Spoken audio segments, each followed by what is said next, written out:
Hello everyone, welcome to Voidborn. This is a board game that came out in 2023, and I only recently became aware of it. It I'm not gonna do like a whole rules thing. There's lots of videos out there.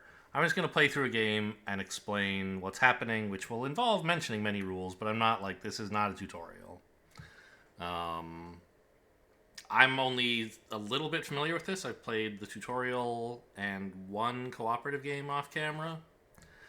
It is, it's kind of a 4X space, empire thing as a board game. And it's pretty complicated. You can see there's a lot of components. I think it's kind of similar in complexity to Mage Knight, according to BGA, for example. Not BGA, BGG, for example. And I think that's about right. So there's a lot to learn. I learned Mage Knight a long time ago, and now all the rules are like, oh yeah, of course, that's how everything works. But the rule book is a real beast. This one, I think, outdoes even that, but once you kind of get into the flow of things, the rules are not so much a question as like, okay, well, strategically, I just have a lot of choices. What should I do? So the Tabletop Sim mod has automatically set up the second solo scenario named And One for All, I guess is what it's called. And it set up some of my house mat. I set up the rest. There is one more thing to do.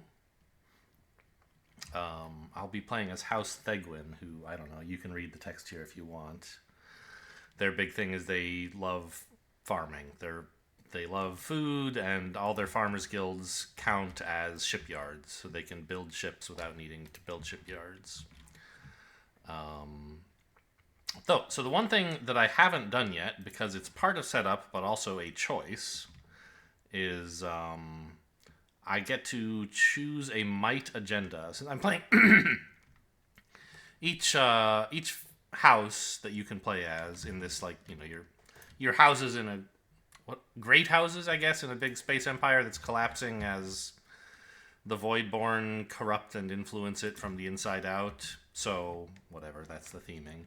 But anyway, each house you can play as, you can choose A side or B side, and I think A is supposed to be a little simpler, but not by much. I chose B because it seemed to fit well with the map, for reasons we'll get into, I guess. But this means that I have to, as part of my setup, choose a might agenda to put in my hand. And the might agendas are over here. And this one, this one looks terrible for me because I don't want to build shipyards. My whole thing is doing other stuff instead of doing shipyards. So there's just no way I'm ever going to meet this. And star bases are available. I could build star bases, but I don't want to. So what I'm going to do instead, anytime you take an agenda, you can take the face-up one or draw two and keep your favorite. So I've drawn these two.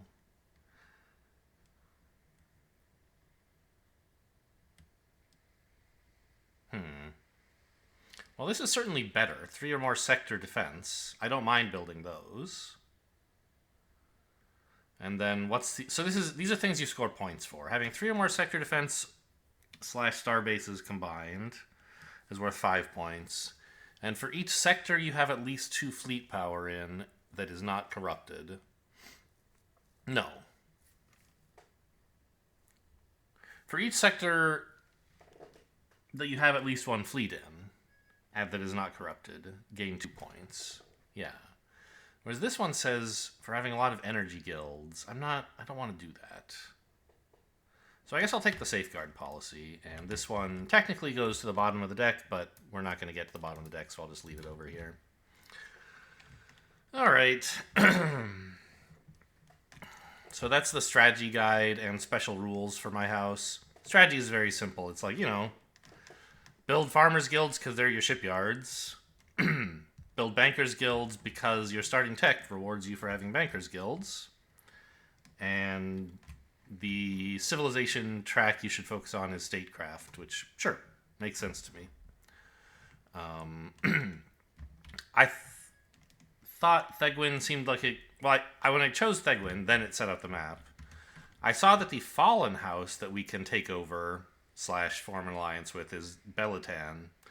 And they also have a thing that rewards you for building Bankers Guilds. So I thought that's why I'll go B-side, because this wants me to build Bankers Guilds.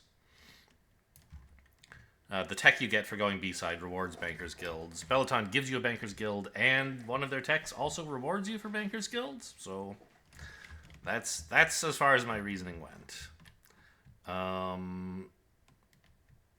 You know, all this stuff, I don't know. These are the other technologies available. Most of them don't seem very relevant for the map at the moment, in terms of, like, there's not anything combat-wise I really need. I'm planning to leave the Voidborn sectors alone for a while, I think, because this asteroid field looks quite useful. And this Fallen House is also lovely, I think. And none of those are non-Voidborn sectors. And they're also sort of, anyway, whatever. That's my plan. I want to get into these before I start attacking the Voidborn. And the combat techs here don't seem like they help at all with taking over sectors that don't have Voidborn fleets in them. So, okay, we just won't do that. So here's the galaxy board. Oh, good. Data refinery is available for upgrade in round 2, so we don't have to wait till round 3 for it. If I grab that from the Fallen House. Anyway, so like I said, this is not a rules tutorial. Just covering things by the by as we pass them. Let's start.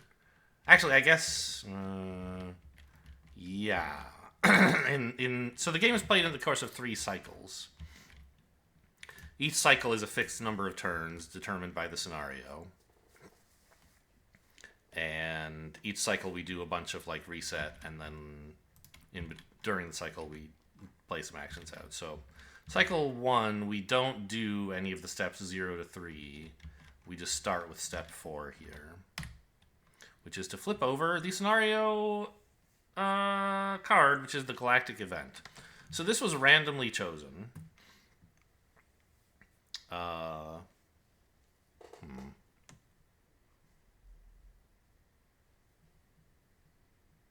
Sorry, what? Okay, interesting. So, okay. This has a few parts. The left part is something that happens when the scenario starts. So we'll be adding a Bankers Guild and a Voidborn fleet power to an adjacent Voidborn sector. And then we'll get to go up on a civilization track of our choice. Then there's, at the end, a reward. At the end of this cycle, if you meet the top one of these criteria... Well, there's two conditions you could meet, these two here. If we have 3 or more non-corrupted sectors containing at least one Bankers Guild, then we get to discover a technology. If we have 2 or fewer guilds? That can't be right. What does that mean? What is that icon? Where would I find it? I'm not very good at using this icon reference thing, but it would be on, like, galactic events, right? Or maybe agendas? Guilds? Empty guild spaces. Got it. So, if we have fewer than 2 empty places where we could put a guild but haven't, we get to produce 2 different resources. Okay.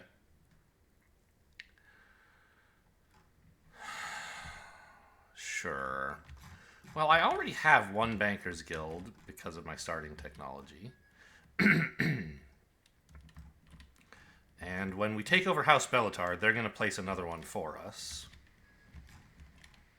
Does Data Refinery... Okay, it doesn't give you a new Bankers Guild. It just makes your existing Bankers Guilds better. Wow, so there's a really heavy focus on Bankers Guilds in this random setup. It seems to me.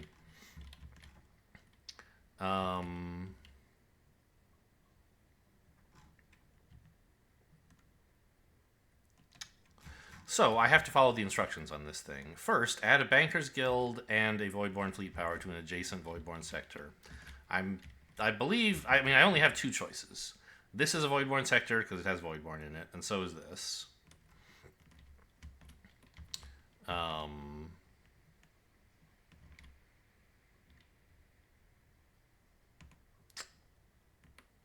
the... Let's see, what am I saying? So, the good news of between those... this is the only sector I'm going to have to defend from a skirmish, if at all. Because they're not allowed to attack your home, and these other sectors... This one's out of reach to them because there's a wall in the way. And this one... can't be corrupted. I forget, I have to look at the glossary... It can't be corrupted, but it can be...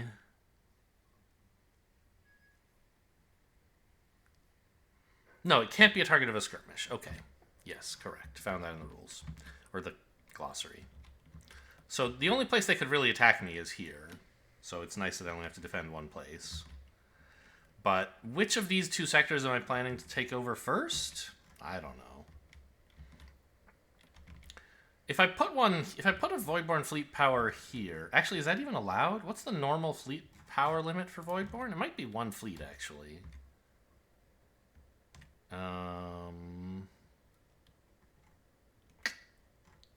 Yeah, there's a lot of cross-referencing the rules, because there's definitely... I don't have everything memorized.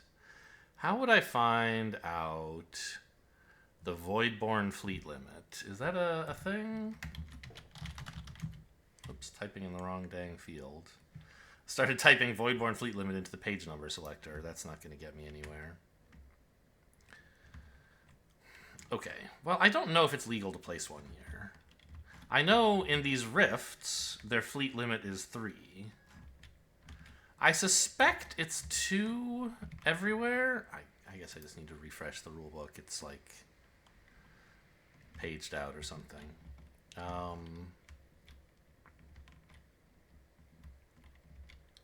mean, this is a sector it would be really nice to take. It's a Genesis sector, which makes it much easier to build guilds. Or much easier to gain population, because... Voidborn fleet limit... Well, let's just search for fleet limit, actually. Anyway, this sector says... When you place a guild, which is one of the 3 basic types, not banking or science, you may increase its population. And then I forget what this means? Oh, increase the population of this? Or, I don't know. Because that's the same icon as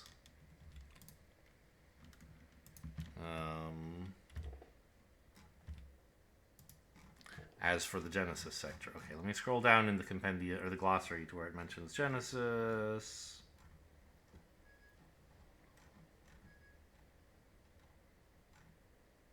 Scrolled past it.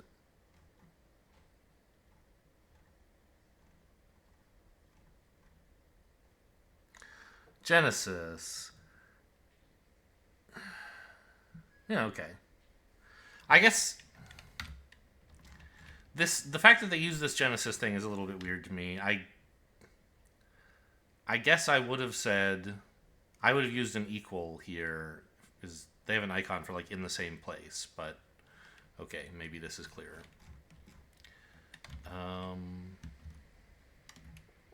Alright, I still don't know the Voidborn fleet limit.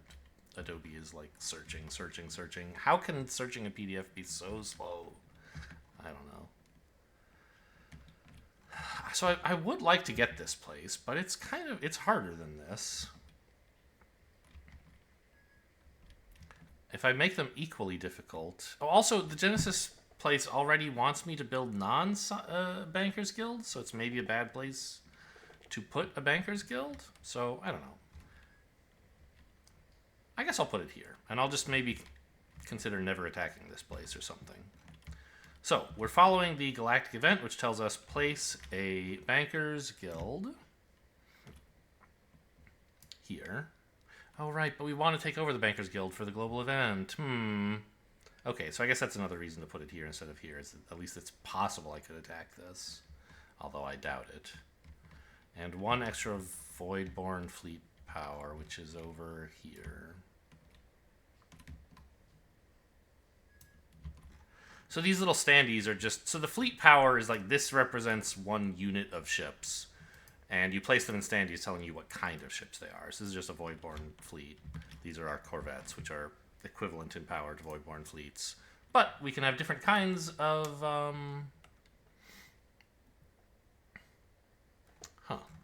The rulebook doesn't mention fleet limit?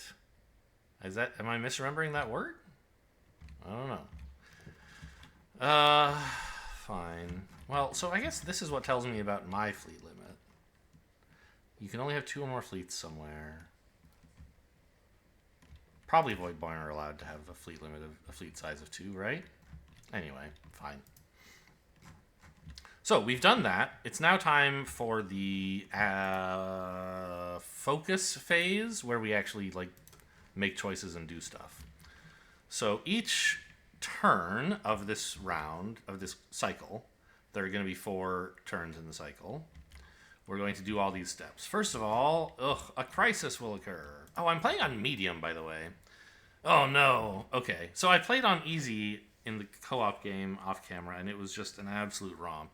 It took us hours and hours to play through because we were so slow, but at the end, like, we had devastatingly won by a bazillion. So I turned up the difficulty. Maybe I'll get crushed. Who knows? So this is the crisis board where randomly drawn bad things happen. Which is going to make things quite a bit tougher. Have 20 more total combined production yield. How am I doing right now? I have 5. And have 8 or more total glory. You start with 2, so that's going to be pretty... that's really tough. I don't know how I'm going to get there. But each turn, we're going to draw a new one of these. Severity 2 already? Well, gosh, this is... Yeah, there's only 1 of them in the deck out of 6. I guess a war might be worse, but maybe not. Anyway. So, after you deploy a fleet, choose to also spend 5 of any of the 3 basic resources in any combination. You may not use credits. Okay. Well, I'll see what I can do. So these kind of pile up on here as, ongoing crises. And eventually we'll be punished for how much of this is filled up. But in the meantime, it's just, well, if at the end of this round, if I returned a trade token, I could pay the cost and just this would go away.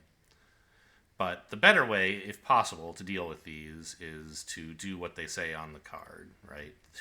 To resolve them rather than pay the penalty.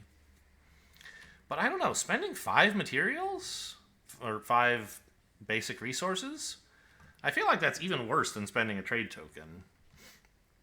So maybe it would be worth this turn gaining a trade token so that just so I can give it back to this.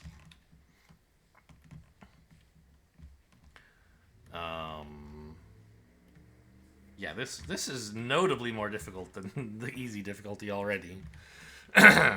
We'll see. I think the main difficulty change is that this deck is set up much nastier. You start with 2 events here, 2 ongoing crises already. And there's also you add basically just makes the crises more difficult. We're going to add harbingers taking up slots on this in cycles 2 and 3. Okay, well, here we go. So, how do you play Actually, I should check. Maybe I get to start with this agenda in play? Well, I say get to. That would be worse. I want to start with it in hand. Yeah, it says fleet limit isn't in the rulebook. Weird. Okay, but if I look at the setup steps... Oh, man, it's like... Where would I find that? Page 12 or something?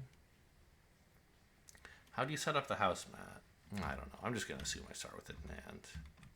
It's just so horrible to page through PDFs, and even worse on camera. So, you start with... You have all these focus cards that represent a direction you want to set for your house over the course of a single turn, representing presumably some length of time. Yeah, how do you set up a player mat, though? Okay, this is all scenario setup. House cards. Lay out the map. No, it's above this, I think. Now set up the... Okay, set up the fallen houses. I don't know. I guess I should just look at the table of contents instead of scroll. Oh, house setup. Here we go.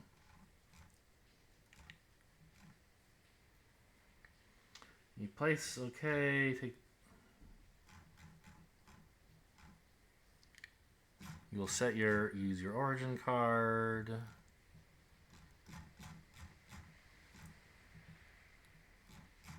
I don't know why I'm doing this on camera. There might be other more special... Find the special origin steps image here on this page. Okay, I found the right page. Yeah, it says put the agenda in your hand. Good. Okay, so anyway, these focus cards, you want to focus on prosperity for the cycle. Fine. There's 3 ways to do that, and you get to choose 2 of them. So they have a cost, like to focus on... here, I'll turn it sideways for a minute. To focus on flourish, which... You know, there's a cost, pay 1 materials, and then you get to go up on the economics civilization track, right? Store doesn't cost anything, you get to make some materials. Organize, pretty expensive. You have to deactivate a fleet power and pay a credit and a material, but you get an agenda and you get to deploy an installation. Okay, so... is it... How...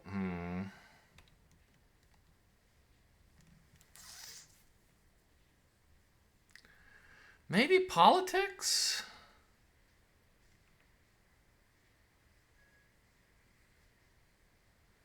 Because if I what? Control, I can get a trade token to pay off the global event.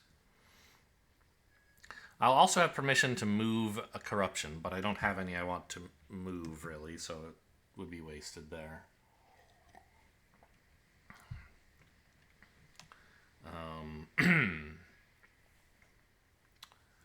And I could go up, I could inspire, pay some science to go up the statecraft track. I'd be losing access to the invasion that Prevail offers, so that's one of the 2 cards in my hand that allows me to attack another sector. Oh! Here's a way I could get a trade token, I guess.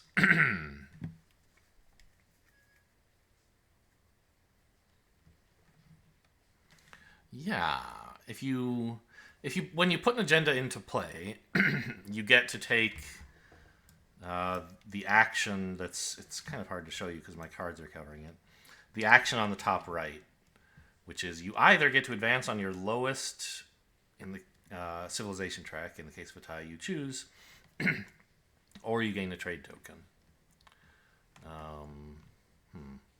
So that might not be crazy.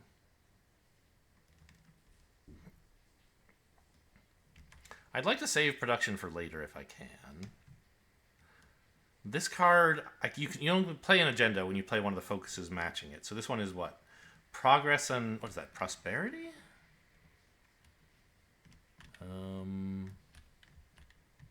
Yeah, prosperity.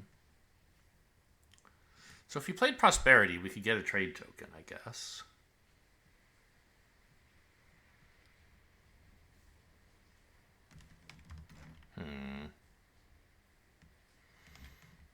And we could choose store to make a bunch of credits to help pay for a bunch of things.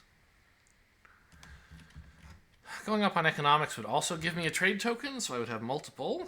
I could spend 1 on the crisis and the other I could keep. Makes some sense. What are my preferred focus cards? Production and development, right.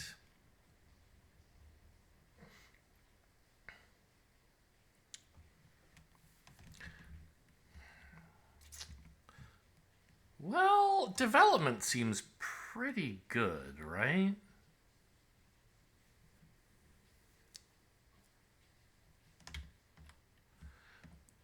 I want... I want to get another...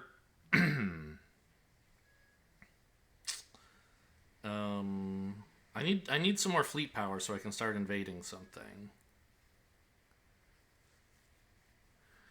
Development would let me get down a bunch of useful stuff. I would... if I were to settle... The second thing on develop, you have to give up a fleet power, which is the opposite of what I want. But then in return, I would get to place a bunch of useful guilds. In particular, a farmer's guild, which was acts as a shipyard to let me get the fleet power back. Plus sector defense, so I don't have to worry so much about being attacked.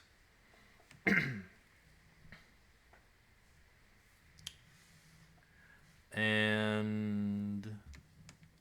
maybe I would want to grow as well? I'm not sure. Then I could, like, muster on the next turn with reinforcements to get some more ships out. I don't have... well, I do have some materials. I could afford that. Yeah, so I could muster some ships and then move them. And get some more defense down. That seems kind of like an okay plan, doesn't it?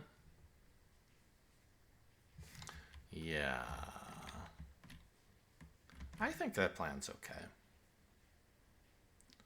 So where's development? That's the one I want to do. So I'll choose development as my focus for the turn.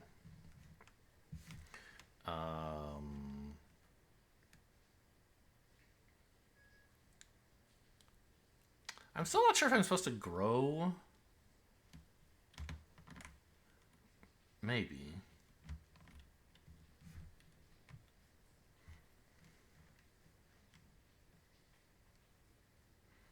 Or just harmonize to increase my population there. I think grow makes sense. But first we'll settle. So the cost for settle is to recall a fleet power. I choose this one. Your home sector is safe from invasion, so fleets here are not necessary. You can abandon them freely. This goes to my active fleet power, where I can redeploy it. Anytime something tells me to deploy a ship, I can deploy it from here. If I don't have any here, I can't deploy, so you need to like activate fleet power to get it into your active pool. Okay, so that's the cost for settle. Oh, right. That's the reason you can't do it that way. I knew that. I had that in mind earlier, but then forgot. And I was like, oh, I can just take it out of my home. No, can't do that. Not usefully anyway. So in my... I will choose to recall this fleet power, which is less convenient for me. But Settle's bonus says, in the same sector that you withdrew a fleet power from, place a guild and an installation. So I will place a farmer's guild, because we love farmer's guilds over in House Theglin. And because there's 2 population here, I now have 2 more people, 2 more farmer's guild, 2 more food production levels. If we ever increase this population, then we'll get more science production and farmer production, but at the moment it's 2.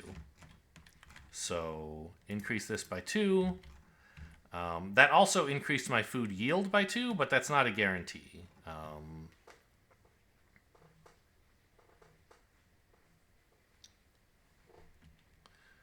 This, like, all of your production levels, like, the amount that things go up by is low. Like, it takes multiple production level increases to get 1 extra output. But then as you start getting really high, it goes the other way. Increasing this by 1 increases this by more than 1. At the moment, we're at a level where it increases each by 1. But, like, this probably does nothing. Yeah, so 4 is a nice spot to be at. So that's... I placed the guild. Now I'm going to place an installation, also in the same guild. Same sector. Sector defense. So this will help with Voidborn attacks, which I imagine will happen.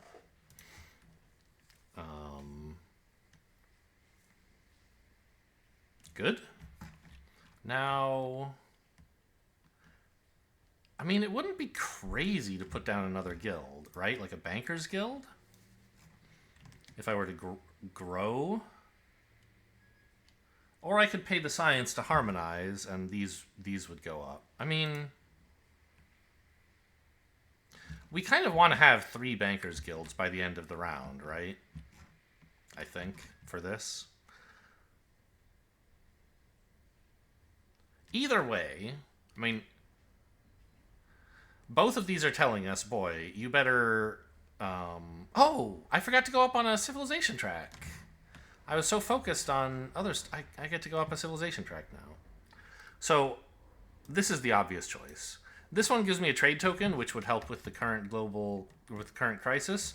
But I wasn't allowed to know about the crisis before I made this choice. I'm just doing things in the wrong order because I forgot. So we'll go up statecraft, which is the thing that our strategy guide recommended that we focus on. And that means we get to activate a fleet power. So we have a little bit more pool here to deploy ships from.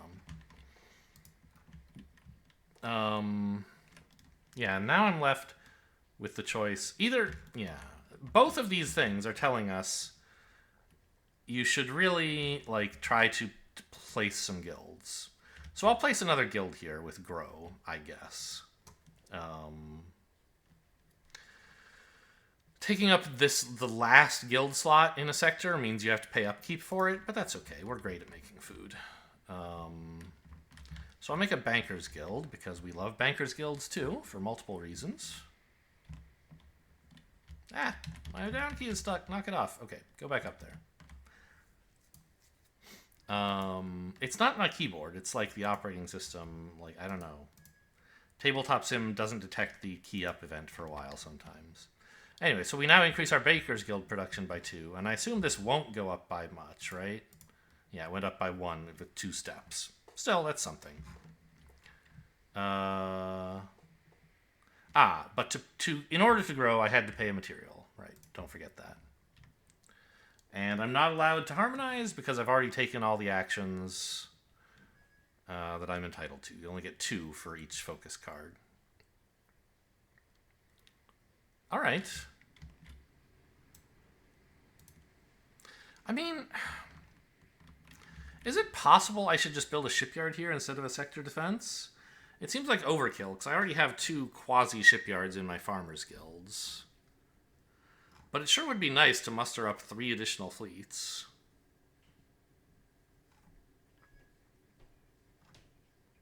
I mean, 2 should be enough. Sort of. Well, no, because I have to march in here with at least 3 fleets, which means I'll deploy up to 4. I have to pull these guys out of here anyway, so I guess that's fine. I don't know. Yeah. Just deploying 2 fleets here wouldn't do enough. I would have to get the one from the home sector anyway, so I might as well. Okay. I think it's, maybe I'm wrong, but I think the sector defense is more important than a shipyard. So, end of turn, we go up here, and because we have not yet resolved the lost cargo, we have to choose whether to make a non-going event, pay the penalty, or suffer a catastrophe, which is very bad. We don't want to do that. I can't pay the penalty because I don't have any trade tokens. So this is a generic crisis. We can choose to treat it as a military or economic crisis. I think I'd rather deal with an economic crisis, thank you. Oh, I guess technically, I don't think there's any reason this matters. I guess it technically does. Because if something falls off the end, it matters what the order these were in. But that's pretty sad. So you're supposed to slide the existing ones over whenever you put a new one on. All right. Now we also discard the alert card. In solo, you could discard the alert card right away, probably. But it's supposed to happen at the end of a turn. A round of turns within a cycle, and in multiplayer that does make a difference, so I'll stay in the right habit. Alright. Oh my god, it's the war as well. This is brutal. Okay. So it's cycle 1, which means at the end of this cycle we will evaluate the crisis board, and if we defend successfully, we will gain 2 points. I mean, that's not so bad. I'm not looking forward to paying the economic. I think I can handle the skirmish, because I believe my plan was to reinforce this round anyway, right? Just absolutely dunk on these yokels? Yeah.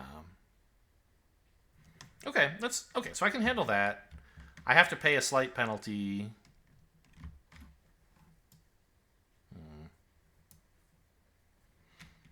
I think I might actually do the lost cargo, resolve the lost cargo now. So I have to resolve it at some point.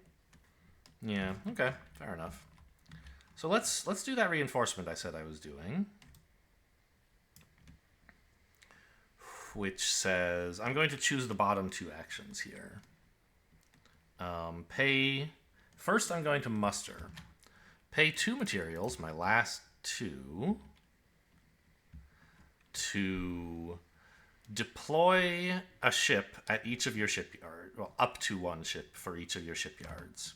We have 0 shipyards, but recall our house mat on the bottom right says, when deploying fleet power, your farmers' guilds count as shipyards, so I actually have 2 shipyards.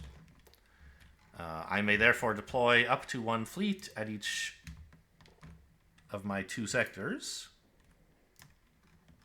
And I don't have the technology for any fancier fleet types, so I can only deploy corvettes. Great. So that was muster. Now I would like to mobilize, paying a credit. Before I pay the credit, and this really hurts, I'm going to pay 5 food to resolve the lost cargo event. I just deployed ships. Spend 5 basic materials in any combination. Done.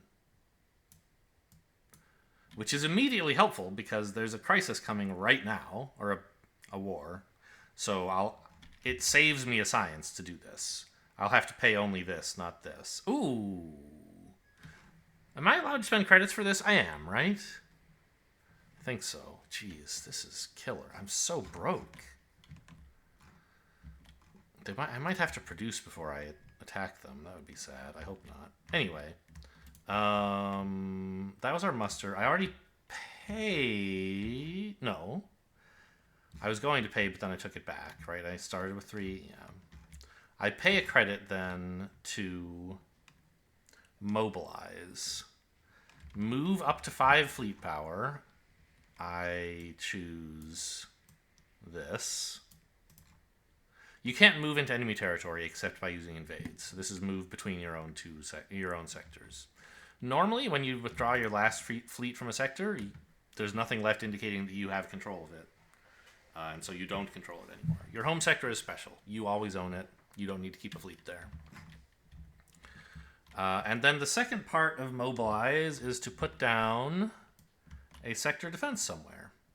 I choose here, the only place they're allowed to attack. So this is insanely well defended for the upcoming war. Well, technically, this whole thing is a war. They'll attack me, that's called a skirmish, and then I'll have to pay the resources. I don't know if there's a special word for that. Okay. I'm done with reinforcements.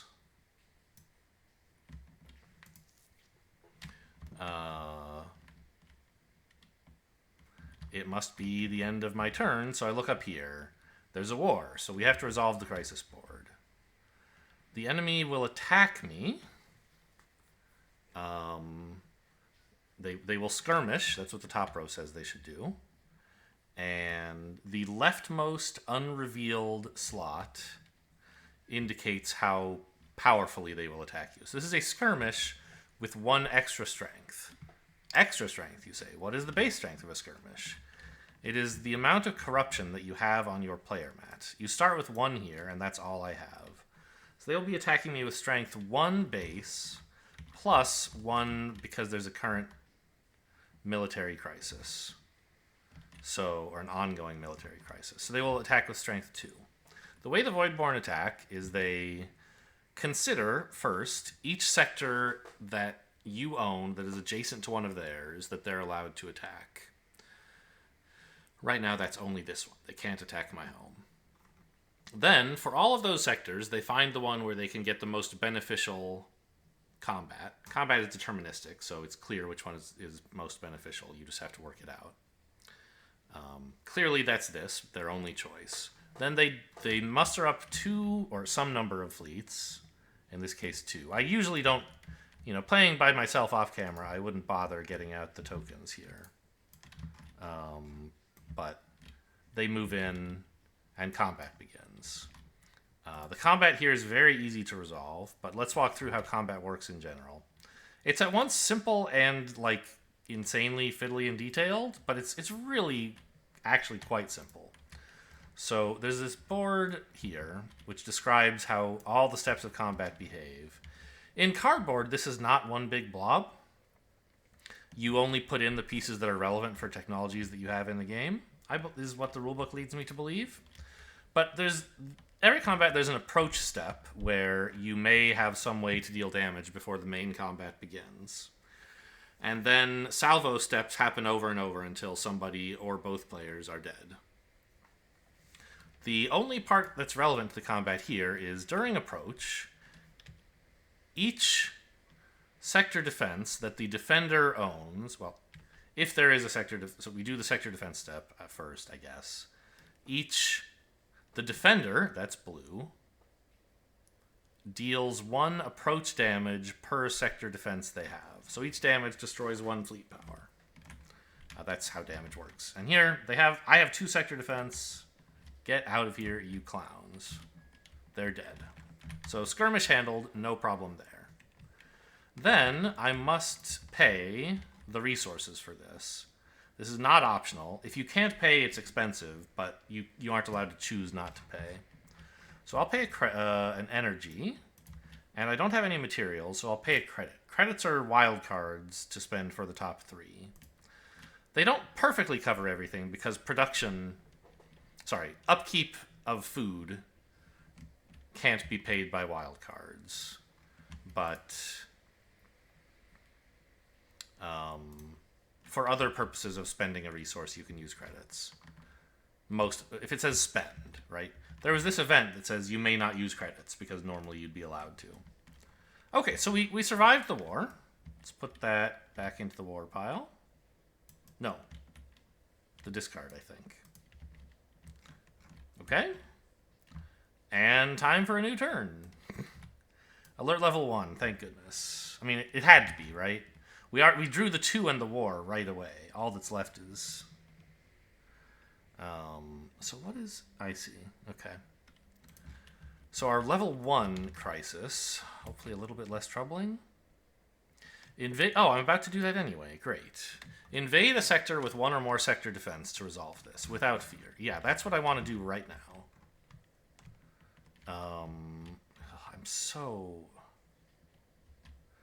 Everything is so expensive, though.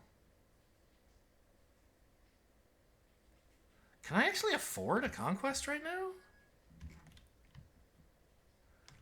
No. Well, I mean, I can. But I can't do all the actions on it like I wanted.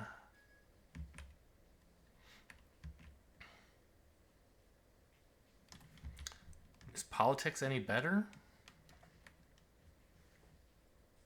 I guess I could do politics. Yeah.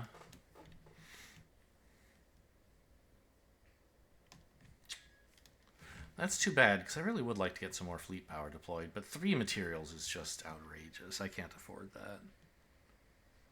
And I don't really want to strategize anyway. So, I don't know. I could play Conquest and just engage. Oh, wait a minute. Okay, I still haven't played anything that would let me do this. Jeez, okay. Looks like I might not be? That's terrible. But I really need to do production.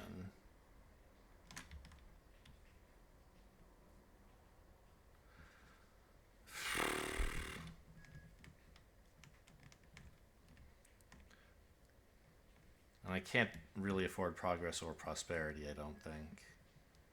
I mean, I could afford to play them. I just think it would not be a good choice.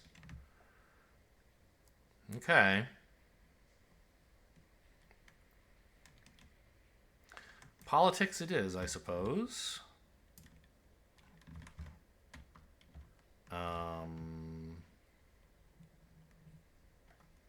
and go absolutely broke here. Let's pay a science to go up statecraft again. When I reach this level of statecraft, I get to place a guild. Oh no, let's not do this yet. Give me that science back. The order does matter. I would like to prevail, paying 1 energy, 1 credit as energy, and 1 credit as credit to prevail. First, not that it matters, I think, I'll upgrade my glory token. So my glory 2 turns into a glory 3. These are worth points when you gain... Oh, it does matter. Yeah, I'm going to gain glory from this. Then I may invade, which I choose to do. And the way in which I choose to invade is to... So when you invade, you choose a target sector. I choose this one, where House Belatan is. And then you may move any number of ships from any number of fleet power from any number of adjacent sectors into the sector, and then combat begins. So I'm going to move these 3 ships. Don't want to move this one, because I need it here to assert that I control this sector. So we move in here to conquer the fallen house Belatan. They have 2 sector defense. We don't put it on the card. It's on the sector. It's just the card says so that's what it is. Which means in approach, I'm losing 2 fleet power. 2 corvettes are shot down. Sad, but inevitable. There's not really much you can do about that. Unless you had shields? Was shields even available today? No, right? Oh, it is. But that's only in salvo, so it wouldn't even have helped. Okay. Escape pods would have been nice. But I just don't have time to invent technologies, really. Do I? No, I don't think so. Not right now.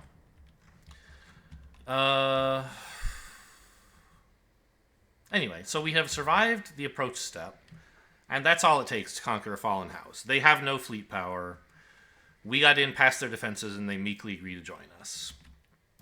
So we get all the rewards here. First, let's gain the bounty. I may gain an energy and a science, or 1 point. I'm very thankful for the energy and science. Uh-oh, I guess this goes here, and that goes there. So let's gain 1 energy and 1 science.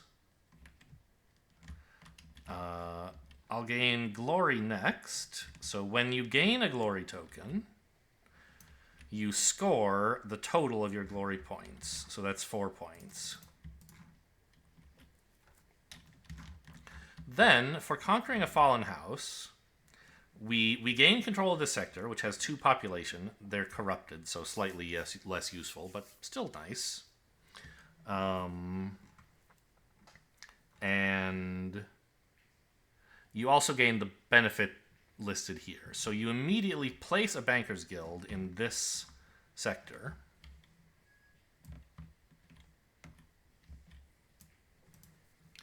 And because I've placed a guild, I need to update my production numbers.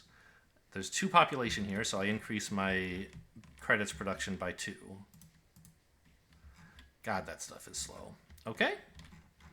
And we also, for conquering any fallen house, we get an extra slot to hold a technology. That's what this indicates. So you start with 5 technology slots. This gives you a 6th. You also get to choose one of the 2 technologies that this house specialized in. Each house has 2 technologies. 4 houses were chosen to display the technologies here. One of them is actually present on the map to conquer. So, my plan here was to take Data Refinery. More focus on banking, right? I've got 3 bankers guilds. Data Refinery seems amazing. So I'll take that. Where is it? Here. Sadly, so technologies have point values on them.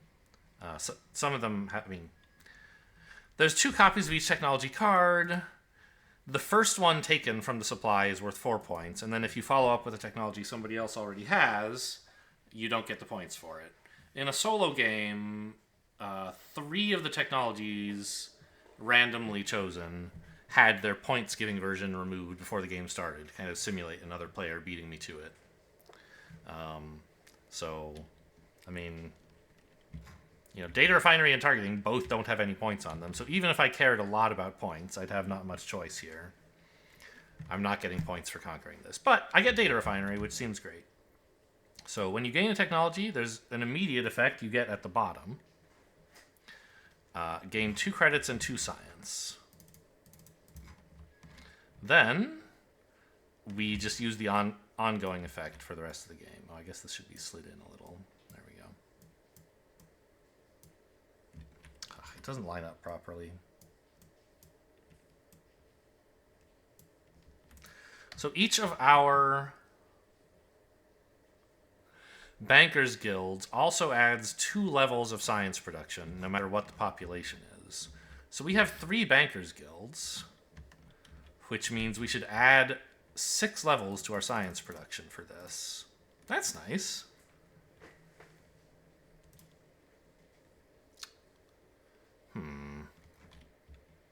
It's not quite as nice as I would like. Anyway, this, without fear, has been resolved because I invaded a sector with a sector defense. So no crisis there. Have 20 or more total combined production values. Do I have that? I don't think so.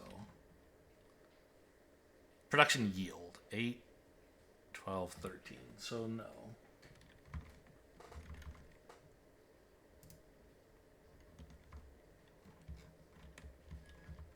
But we might be getting there, maybe.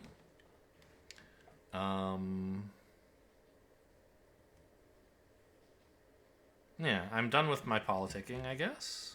No, I'm not. I only did the middle one. I prevailed. I have not yet inspired. So let's pay a science to inspire. I mean, would it be crazy, instead of paying the science to inspire, would it be crazy to control, I wonder? Probably it would. Yeah, I really want to get that food down there. Okay. So pay a science to inspire, which means going up statecraft, which means this, the result of which is I get to place a farmer's guild, and this is why I wanted to do things in this order. Now I have a new place I can put a farmer's guild. Oh, this should be picked up and put on my map now. This is my slot for my 6th science, or technology. You can only, even if there's multiple fallen houses, you can only gain 1 of these, apparently. So I placed a farmer's guild. I have 2 population there, so I get to go up 2 more. Okay, well, decent.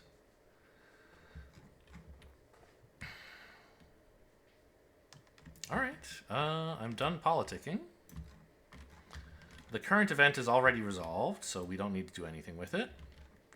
We start the 4th and final turn of the cycle, revealing, of course, another level 1 card. We exhausted all the harder ones. Okay. I mean, I can't do that right now. But the good news is I'm so, I'm yoked. I'm defended to the gills. I don't think it's going to be a big problem to have this be ongoing for a little while. Okay. So last turn, I've been assuming that I want to do production. And I'm pretty sure that's still true.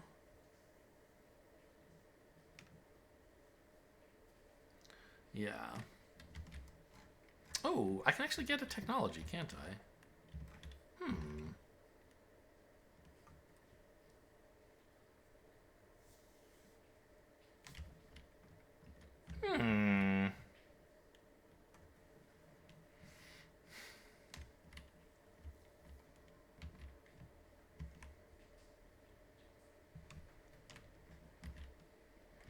So...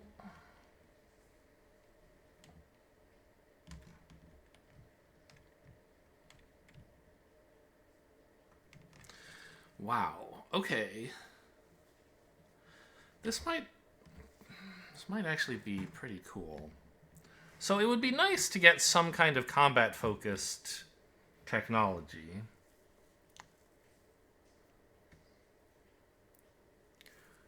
I'm not sure what I would want, though.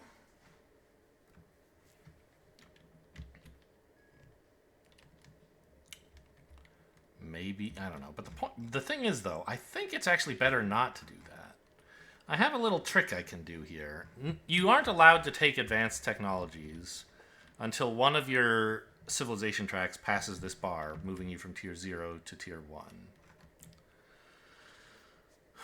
And in the first cycle, no advanced technologies are for sale. This little thing here is a reminder that you can't gain these. However, the one technology you start with is available to you.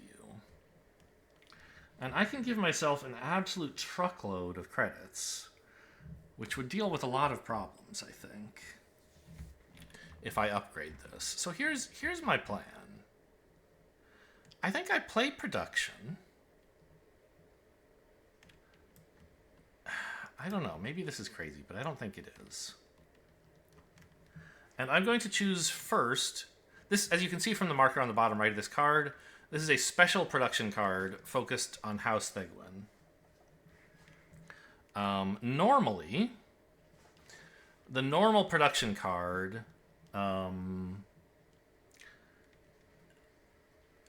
it has, I forget if the card is called Accumulate or what.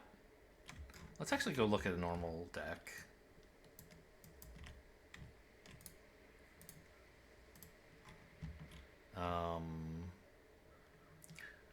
No, it's called Supply. So Supply produces the 3 basic resources only, and then it gives you a couple points. Thegwin's gives you the 3 basic resources and science for some reason, even though they don't have any special affinity with science that I know of. And if I take Neural Matrix... Oh no, I was thinking for some reason...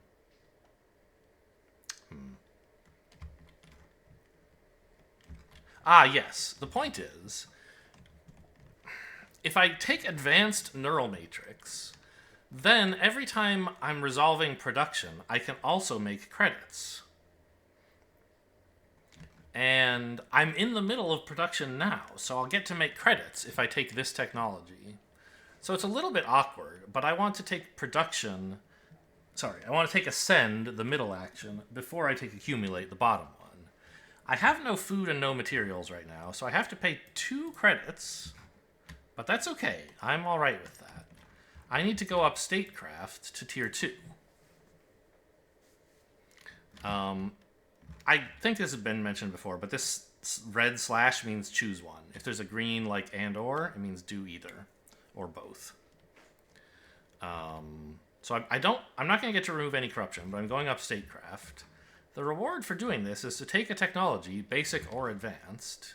I want an advanced technology. I'm going to replace my basic neural matrix with advanced neural matrix. First of all, I get 6 points for that. And I get the bonus at the bottom, which says produce credits. And the technology still says whenever you produce credits, first gain 2 credits. So I'm going to gain 2, and then I'm going to produce 3 of them for getting that technology. Great.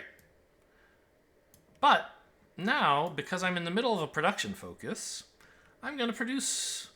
I'm going to do the second action to produce credits again. And whenever you make credits, first make 2 more credits. So I'll make 2, and then I'll make 3 more. Suddenly I'm at 10 credits from this. I think that was great. I'm very happy with that choice. Now, finally, I will resolve the second action from production, choosing Accumulate, which is to produce everything except credits. So 4 food, 1 energy, 1 material, 0 credits because we're not producing those, and 5 more science. Okay. I mean, we accomplished some things. We didn't do everything I wanted to do this cycle, but that's kind of the way of games like this, I think.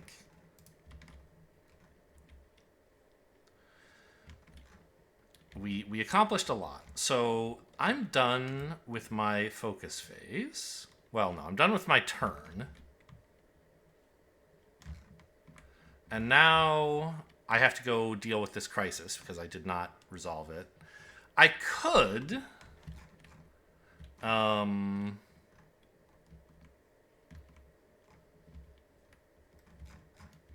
choose to take the penalty on this, which is to have them remove a technology from the offer. I forget if it's random or you choose or it's the rightmost. Either way, I don't want to do it because I think I can handle the ongoing crisis. Oh, wait, can I? Not quite. Yeah, strength 2 skirmish. So at the end of the cycle, you resolve the crisis board again. So they would be invading me with a strength of +2, and they still have the base strength of 1. So it'd be a skirmish of strength 3, which would actually break me here. There would be a draw in this sector, and I would not own it anymore. I don't want that to happen. So I guess I have to pay this penalty. One sec while I go look up how you forget a technology, or consume a technology. Okay, so it just says you choose a technology, but if possible, you have to choose one that has influence showing. I don't want star bases. You guys can have it. It goes up here as a reminder because the way the end of the game is determines whether you win or lose is your point total has to pass some threshold. That threshold is determined by this equation here. 100 points because we're playing on medium, plus the Voidborn get extra points for all this bad stuff that's happened to me in the game or that I've failed to accomplish or whatever. And losing a technology is worth 5 points to them. I'm happy to pay 5 points to not have this crisis looming over my head when the cycle ends. So, end of cycle. We've done this enough times. I guess I should have mentioned the cleanup steps, but there hasn't been anything to do in the cleanup steps, so I've been ignoring it.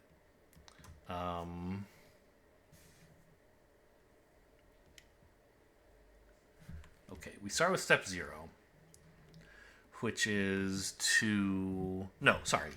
This is what we've been doing every turn.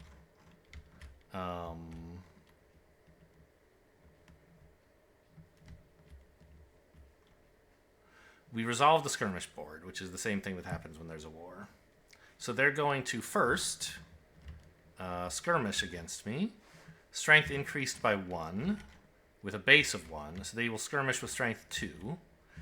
They're going to evaluate which sectors of mine they can legally attack. And it's only this one. I own this, but there's a void storm in the way, meaning these two sectors are not adjacent. So they're not allowed in. So they'll attack here. With a strength of 2, once again, I have 2 sector defense, so they'll just be shot down before they get to me. So that part's fine. We won't bother picking up the cubes and then putting them away this time. Then I have to pay a material and an energy. Fine. Actually, maybe I should pay some credits for this? Because there are some things, like... when I make... There's a limit. You can't have more than 15 of a resource. So if I'm producing a lot of credits, it might be to my benefit to spend them to make room for more. Also, what am I doing with... Where did all this science come from? I guess neural matrix. Yeah, sure.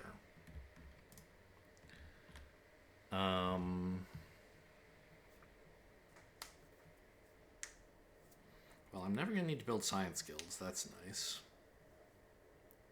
I just have to figure out how to spend all this damn science.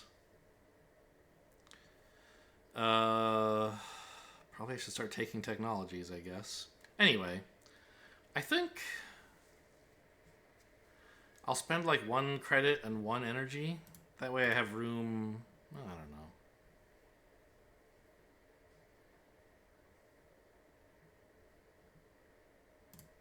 I'll spend 2 credits. I seem to have plenty, and the only thing I'm ever going to do with credits is substitute them for these anyway, right? Because I'm never never by choice going to build a materials production, I think. I might get some reward that gives it to me whether I want it or not. Anyway, so we resolved the crisis board, which is the same thing that happens when there's a war, which we had to happen earlier. Then we figure out our upkeep costs, which I think is 3 for me right now. Each agenda costs 2 upkeep. If you own trade tokens, you can skip paying for them. Each trade token pays for the 2 food on 1 agenda. And then also on the board, I have 1 upkeep here, so 3. You have to pay 3 food. You can't use credits for this. And if you can't pay food, you can pay... For each food you can't pay, you could pay a combination of 2 energy and materials, which is quite bad. Like, this is what food is for. So I had enough food, I'm paying it. It doesn't feel like my turn would... Like, I should have done this somehow. I should have... I don't know. There's a lot I wish I had done. But, okay, I didn't do it, so that's life. Next, yeah, that's... These safe havens, we're not going to get to them for a while.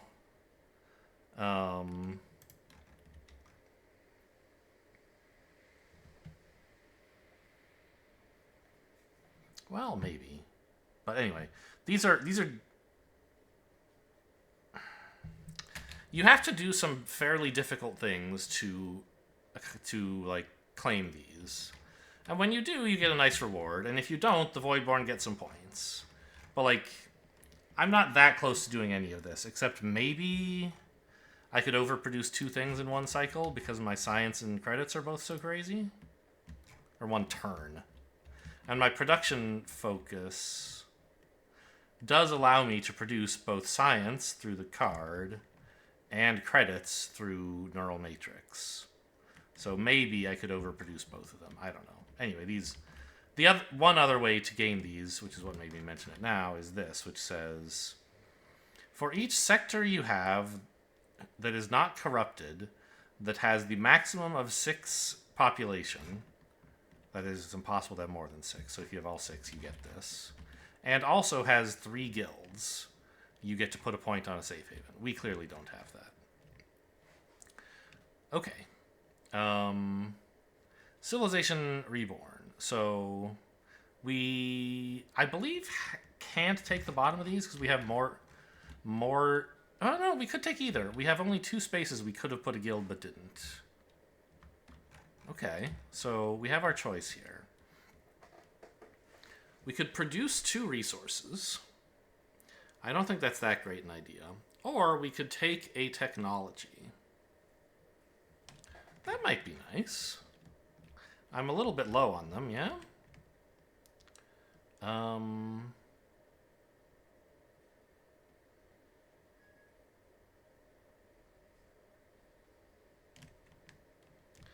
I kind of like the idea of escape pods.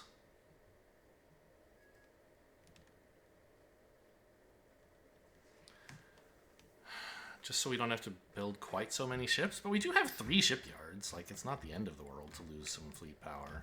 It's just like, I don't know, I want some combat technology, and there just aren't very many available. Torpedoes aren't doing anything against the sector defense that we're having to deal with here and here.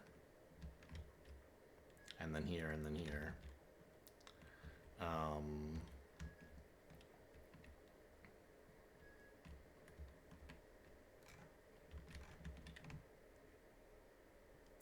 Hyperdrive, I mean, it would certainly save me having to, you know, move ships around quite so much. But at the moment, what I have is not enough ships. So even if I could move them for free, it would be difficult. And it also gives me, like, energy production, which I suck at, so it seems bad. Tactical transports, it lets you turn population into fleets and fleets into population, basically. And I don't have the population to screw around with, so I don't think that's good. Targeting would be okay, except it doesn't help against sector defenses. So, and shields also don't help during sector defense. They let you deploy... You get to deploy one Corvette when you do this, which is, like, fine, I guess. But I'm thinking escape pods are a way to keep some of our fleet power around. So we don't have to build ships quite so often.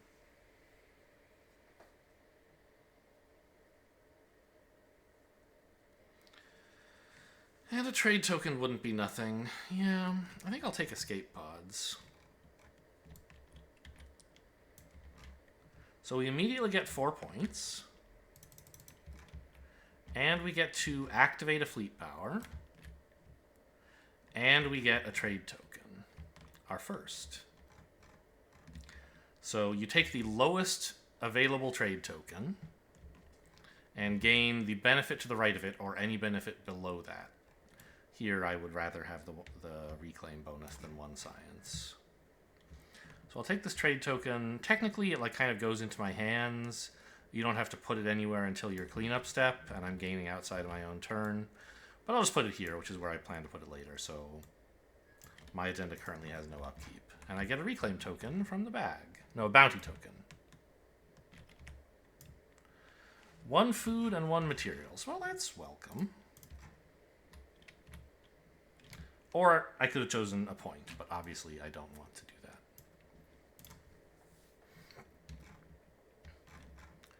Okay, we are now, at last, done with Cycle 1. It only took an hour 10-ish. So let's get rid of this. I guess technically, I don't know, we could leave it here. And we start with the setup steps here. In cycle... Oh, God, I'm so dumb! I forgot about these! I played all these heroic actions. I could have done these all heroically. Although, I don't know if I had the materials. God, this would have been so... Okay. Yeah. I was so focused on my own hand, I didn't even look here.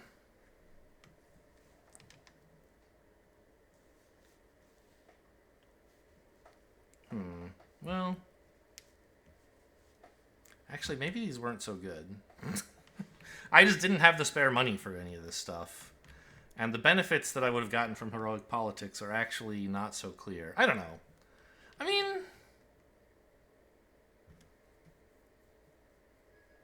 What's the maybe I'll retroactively give myself heroic politics if I can afford that. I don't think I can, though. I didn't have the credits to do all this. I was flat broke, pretty much, at some point. And all of this costs more. The production card here is worse than my special production card. Reinforcement? I mean, I couldn't have paid for this.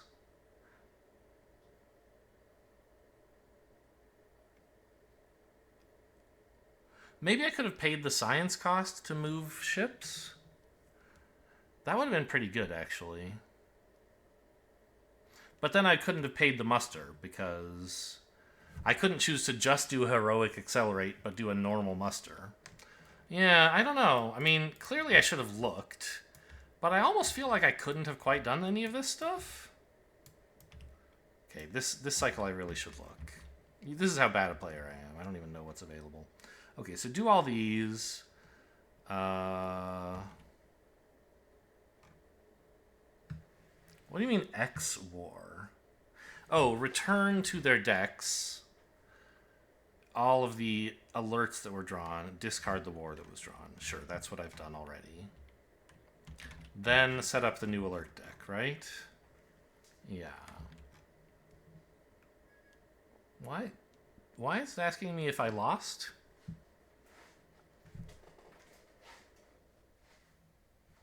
That's the picture of a defeat, right? Not a catastrophe? I'm not sure. Anyway, it says, consult the setup, the difficulty guide here to tell you what to add to the deck. We're going to leave this deck as is, and you can tell it has 2 level 1s. We know that because we encountered everything else. Just wanted to demonstrate it. I wasn't peeking. I already knew. Just telling you. So we add another level 1.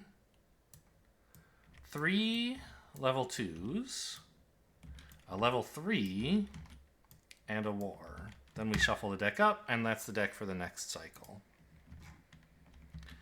Then we maybe add a Harbinger or something, yeah. But we can see on the setup difficulty instructions, we do nothing during this step for cycle 2. In cycle 1, we put those first two, which are still there. They're the same ones. And in cycle 3, we'll put a Harbinger on, which is, undesirable, but what can you do? So we set up the new alert deck. Next, we throw away the lowest trade token. This is good. We like to throw away trade tokens because it unlocks the higher level benefits for next time we gain a trade token.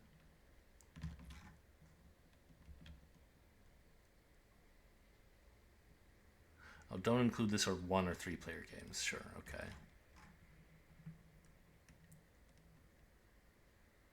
All right, I don't really understand these icons, but I don't have to, I think. Next, we set up the technology board, which means tossing this out.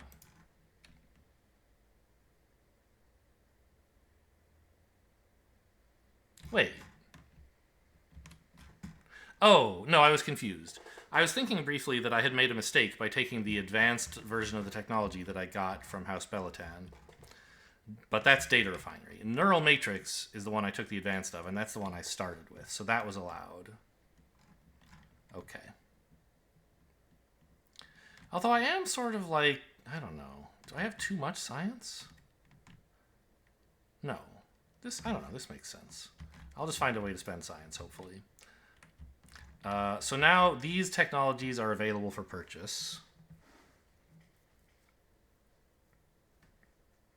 Oh, interesting. We can spend credits. Well, I don't know. I'm going to have plenty of food. I don't think I need advanced data refinery.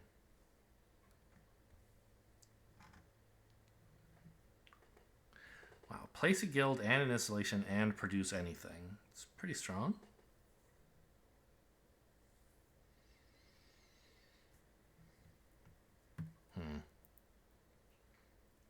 Advanced shields would be useful, but I already took escape pods. Like, maybe I don't need that? I don't know.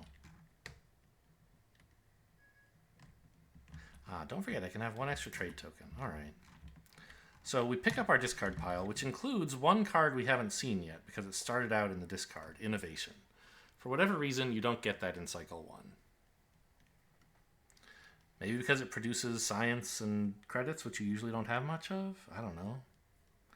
Don't want to make it hard to invent advanced technologies? No, progress can do that, so I don't know. Oh, no, I'm not done. There was a step I missed. Here. Evaluate your agendas. I somehow forgot that. And it's supposed to happen at the end of the last cycle. So these should be simple-ish enough. For each resource that you have at least 8 of, get 3 points. There's science and credits. So that's 6 points.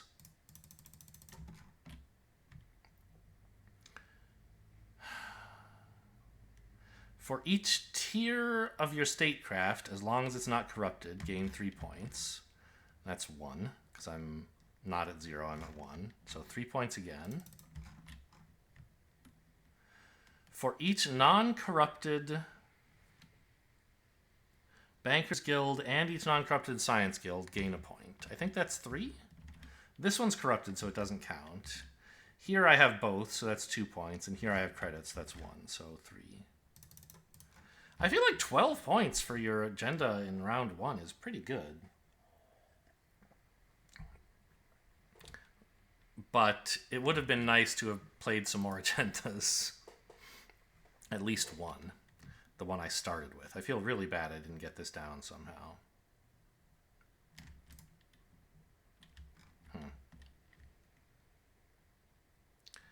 Okay, well,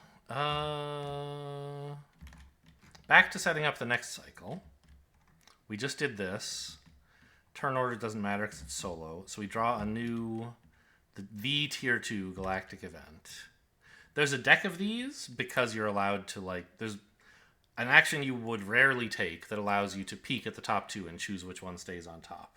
But you only ever draw one of them, so the whole deck is kind of wasted. Triumph over all.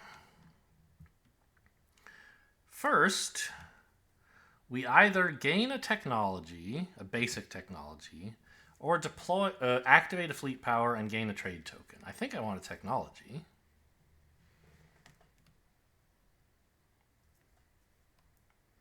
Huh.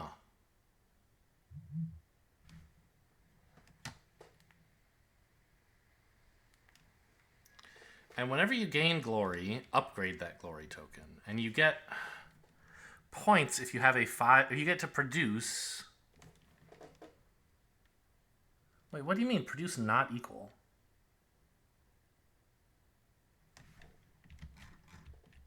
Not equal to what? This is this indicator... If you have a glory token of size 5... Then, maybe it means each player has to produce a non-equal one. Let me check the...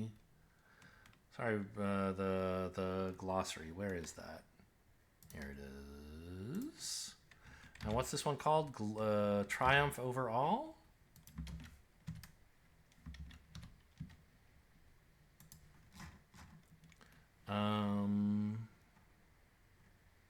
Cycle 2 events, page 36.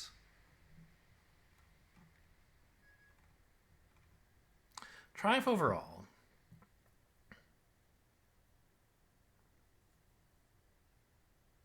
Ah, did I miss that little indicator? I did. There's an X. So for each Glory 5 token you have, produce a different resource. Okay, got it.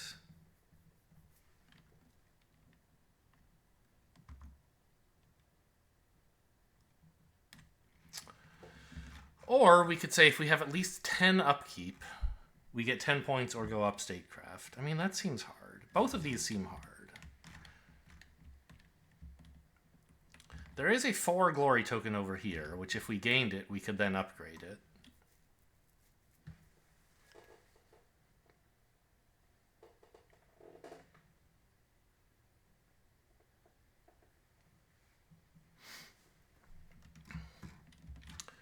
So that's a thing we could maybe somehow do, but I don't know.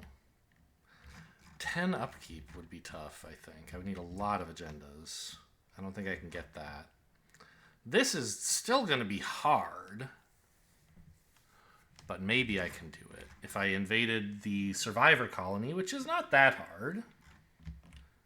It even comes with a shipyard, because I'm Thegwin. And my farmers' guilds count as shipyards. So does this permanently have a sector defense? I guess it must, right? When I take it over... Let me just look up survivor colonies in the glossary as well.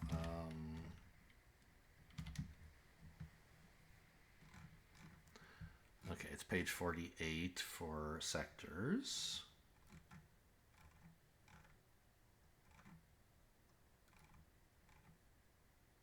Survivor colony contains a pre-printed sector defense. Yep. Okay. Cool.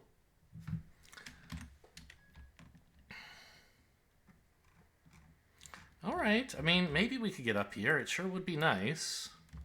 Gonna be tough to take these out. I don't have, like, any combat abilities that help that much. Maybe shields would help.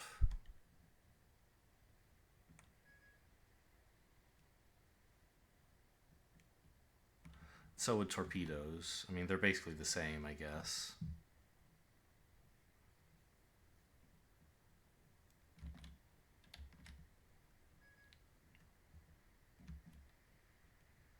This makes you take 1 less damage in the first salvo round. This makes you deal... Well, the first time you would take damage, you don't.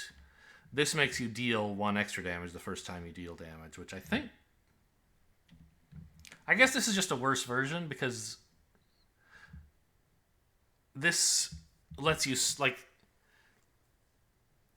if there's 2 of them, then this lets you, like, skip a later salvo step, sort of. Whereas this lets you skip the earlier salvo step, which might help you get initiative. We haven't really talked about initiative, but that's... I think shields would be better than torpedoes.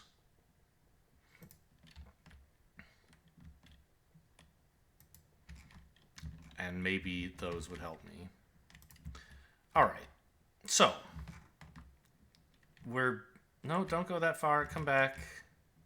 Okay. We're starting a new cycle. We did all this setup, so I think that's good. We now are starting the actual turns for the cycle, which, of course, means we draw a really nasty alert card. Oops. Hello? 1 card, please. It's a 1! We did it! Okay. Compromised trade lines. After you spend a trade token, add a Voidborn fleet power to each rift. There's only 1 rift. But I should be just fine at defending the skirmish, right? We discovered in the last round that I can handle a skirmish. And if I take the penalty on this, I get to gain a bounty token as well. So this is just a reward for being well prepared. I get a bounty token as my event. I don't know. Maybe I should leave this here so I'm in the right habit of throwing it away. I think that's what I was doing before. All right. So time to start with focuses. And it sure would be nice to get that out, wouldn't it? Also, why does escape pods tell me I can have an additional trade token? Is like advanced trade escape pods, does that somehow do something with trade tokens or something? Just out of curiosity, I'm allowed to look here. Nope. It just like gives you trade tokens for whatever reason. All right. So it says the advanced version says every time you lose fleet power, just move it to your home sector instead, or you may. Huh. Okay, interesting. So when you conquer this, gain 2 food and activate fleet power. Okay. I mean, I think we want to reinforce, right? Like, at some point this cycle, we need to do it. And I don't see any reason to put it off.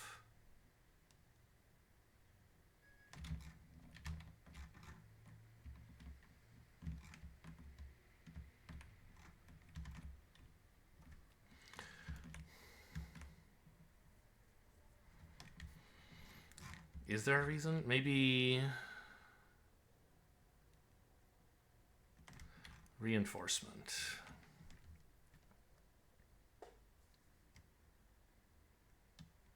I guess one reason it might be nice to put it off is that, like, I could add another sector defense somewhere.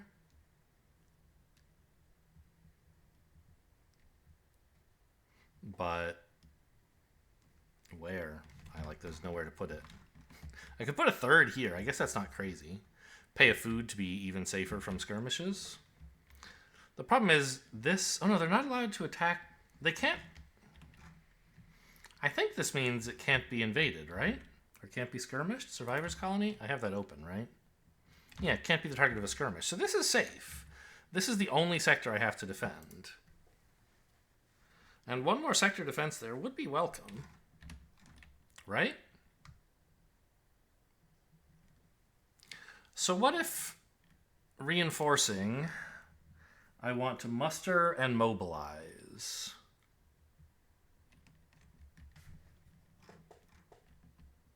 It would be nice to maybe spend a trade token and do the other thing, but I only have 1 trade token at the moment, and I might want to do something else with it.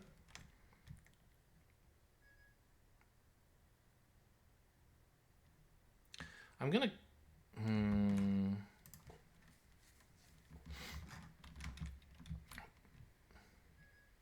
Politics at some point would be really nice, right?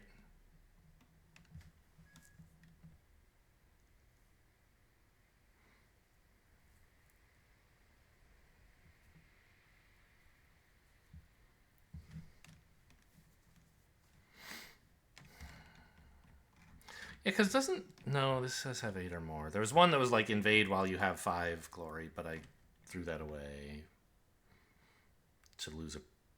Yeah. Okay.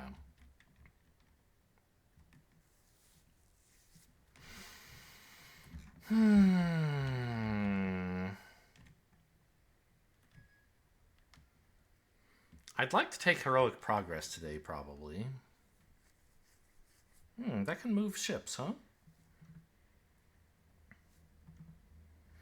Deploy a ship and move ships and remove or resolve an event. All I have to do is return a glory token, and my little one is worth basically nothing anyway.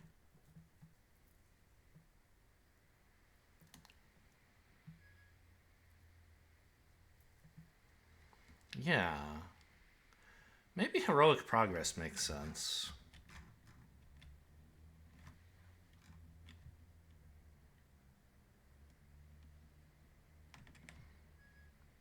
Production and innovation would give me more credits, I guess. This is heroic innovation, right? Yeah. Oh, it says gain specifically in advanced tech. Interesting. So I could take advanced data refinery. But I don't want to do that yet, I think. I want to have the other sector first.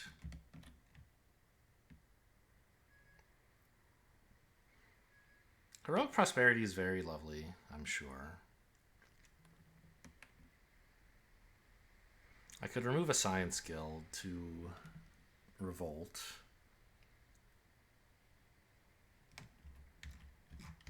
What do I get for going up this? Trade tokens, okay.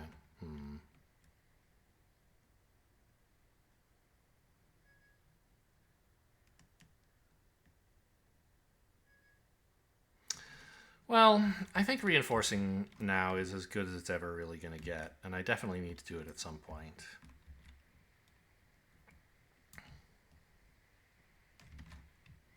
So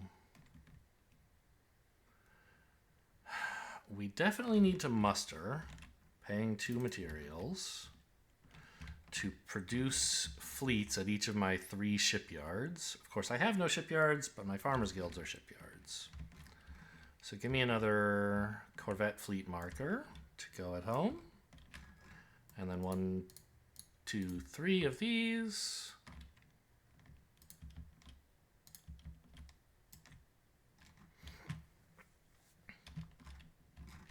That was muster.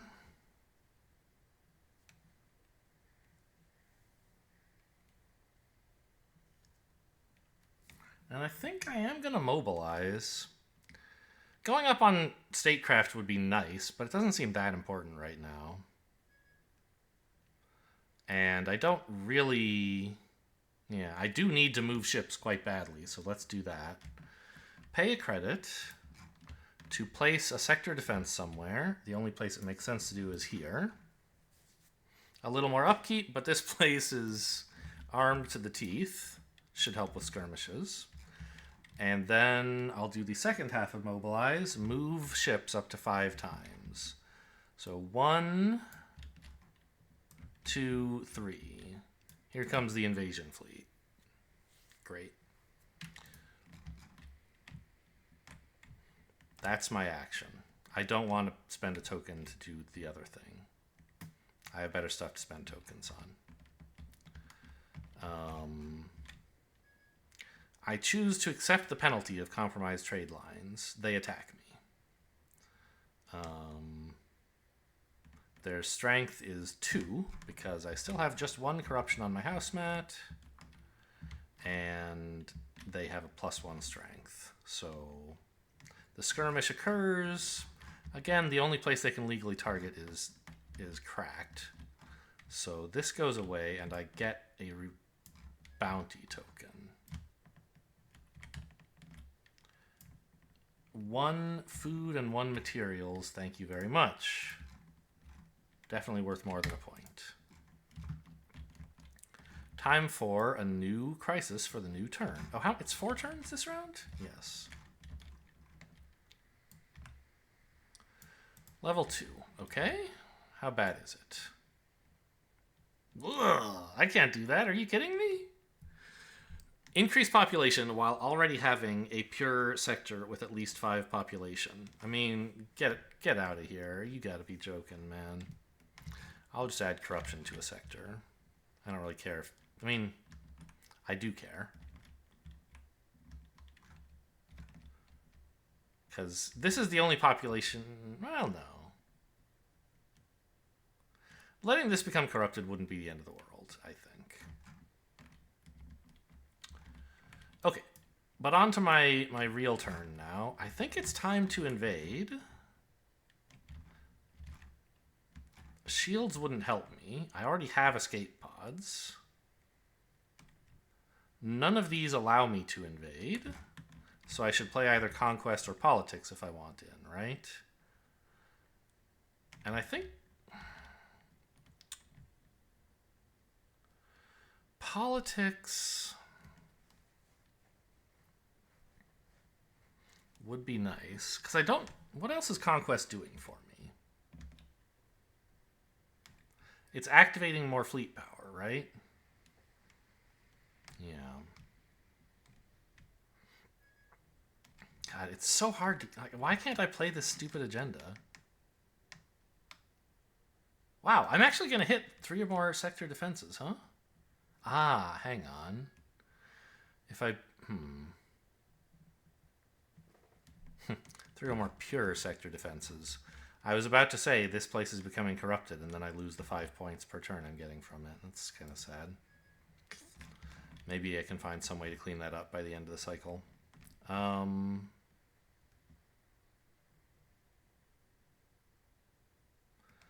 Pure sectors with fleet power, huh? Why not just pure... Oh, because it doesn't count... That way it doesn't count your home world. I see. Yeah, so Conquest...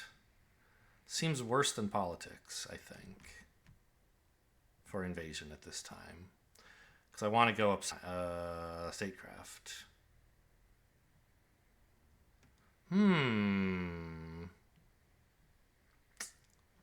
However, Control would let me move some corruption. So that if this place got corrupted, I could put it onto my mat, my house mat instead. And then I'd have pure population here for all the many reasons that I want that. So it'd be nice to save Politics, maybe. But I want to play these heroic focuses at some point this round, right? Like, Heroic Innovation seems great. And I guess Heroic Progress? Maybe?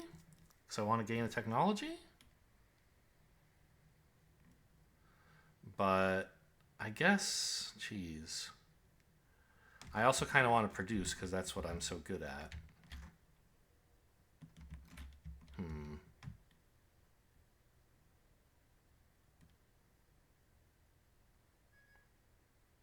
Well, Conquest also has the option to move some corruption, so I guess saving it or Politics either is equally good. So let's play the Politics now. And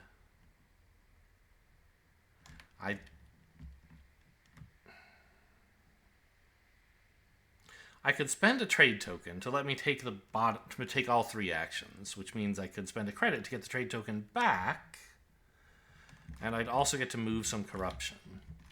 There's not really any corruption that I want to move right now, though. These guys being corrupted seems fine.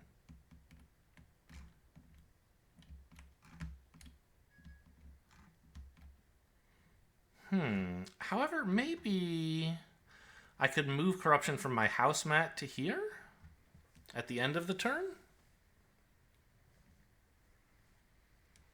No, this place can't be corrupted. That would be illegal.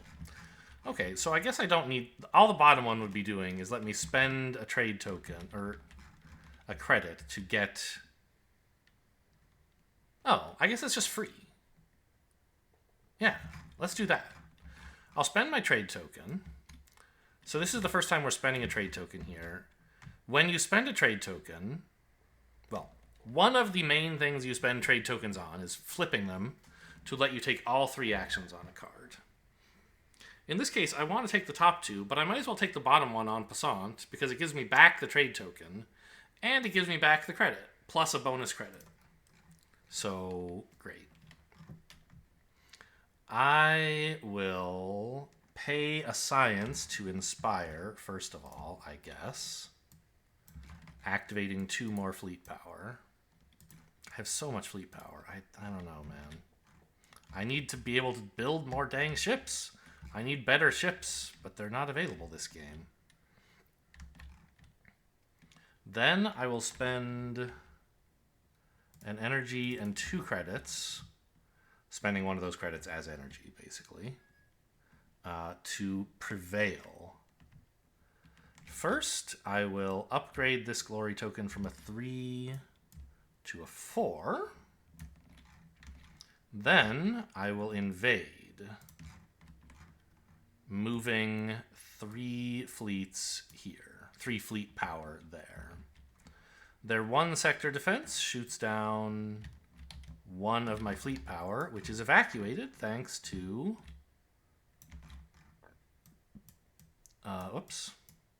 thanks to my escape pods to my home sector. Now I own this sector. On conquering it, I gain 2 food and activate another fleet power. My goodness. It's way... what am I supposed to do with all this fleet power, man? Okay, fine. And I also gain 3 food production because I have another Farmer's Guild.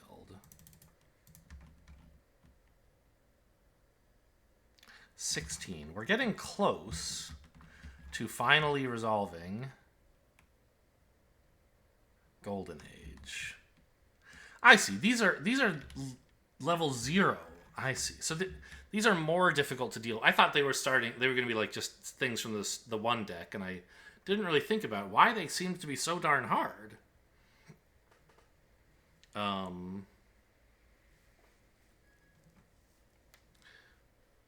And the reason is they're intended to be difficult, to stay here as ongoing taxes to make the skirmishes and I don't know what you call this. The production tax more serious. Okay. Well, I have prevailed. And since there was no glory token there, I don't get another. So actually the order at which I upgraded didn't really matter. But I'll now pay a credit to gain a trade token. The effect of which is that I may gain 2 credits.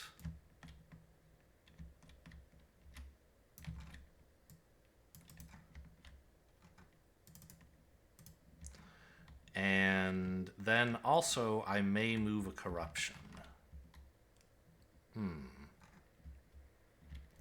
Yeah, I mean, there's not really anywhere I want to move it, so I guess I just won't. End of turn, I actually return the trade token. Actually, let's look at the order this stuff is supposed to happen in. Maybe I can get into good habits here. First, check that no sector has more than 2 fleets. Make sure you don't have more than 4 glory tokens. Get any agendas that you played this turn should actually go to your mat. Then return trade tokens. Okay. Doesn't say when to discard this. So this goes and fills up the lowest slot. And this is discarded. End of cycle, end of turn, rather. I don't think I'm ever going to resolve Stronghold of Humanity.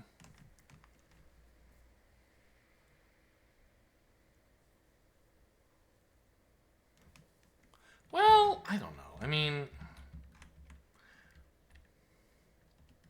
increase population like 3 more times this game, focusing here, or 4 times if I do it here. And also don't get any more corruption. It doesn't seem like I'm doing that. So I think I'm just going to have to take the penalty, which is to add a corruption to a sector I control.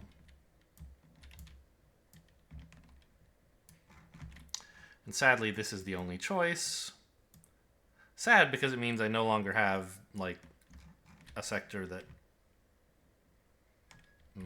where's the thing I have that makes me want to do this? Is it over here? No. There's something somewhere that made me want that. Oh, it's this one, isn't it? Yeah. Well, maybe I'll find a way to remove the corruption.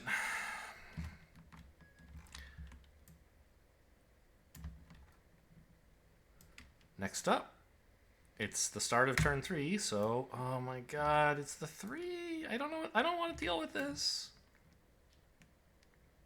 Oh, that's not so bad. Maybe? Yeah, that's fine. Ish. So, first of all, we could delete... I mean, create a banking guild. Or we could just defend a skirmish with extra strength, which I think we can totally handle, right? Their basic strength against me is 1. This says +1. This says another +1, so it would be a total strength of 3. But the only sector they can attack has 3 sector defense, so it'll be fine. The penalty would be that I have to place a sector defense in... I think that means a Voidborn sector. Let me... Well, it should be listed here somewhere. It might be rifts, though? Sectors. Voidborn... Yeah, a Voidborn sector, right? It just says the Voidborn place.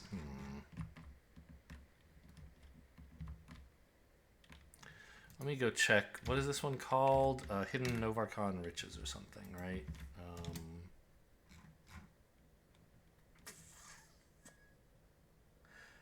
This is a Crisis level 3. That's page 44.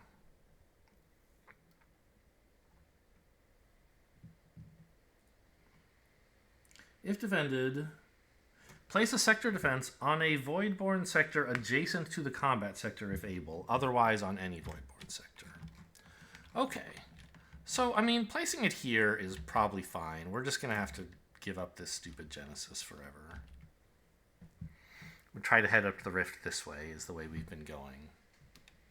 Leaving this one behind is a little sad, but it looks like that's the direction I'm going in. There's no way I'm going to conquer this whole map. I have to go in this way. You don't have to conquer the Rift to win, but it's worth like 30 points, so you probably should. Anyway, so I think I can handle this level 3 event card fairly uneventfully, which is a relief. So I think I want to play Heroic Progress this round, right? So that I can finally get down my safeguard policy. Oh, Prosperity would also do it.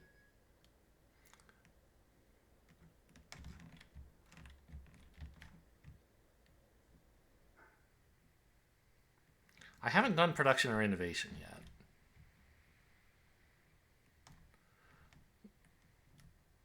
It would be nice to do those because I would get more stuff. So many credits, right? But I'm doing okay on resources right now.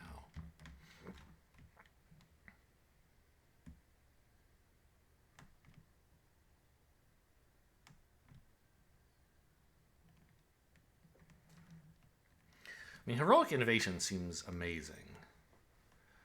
Gain a basic tech, which is what I want, I think. Produce all my favorite resources. Oh, not a basic. Oh, I see. Gain a basic tech with research, then an advanced tech with experiment. I see. Okay. Yeah, that is pretty cool.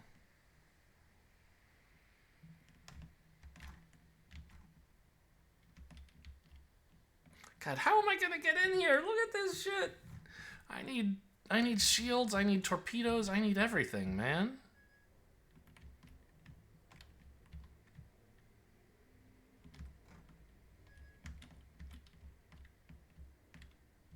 I also need more ships.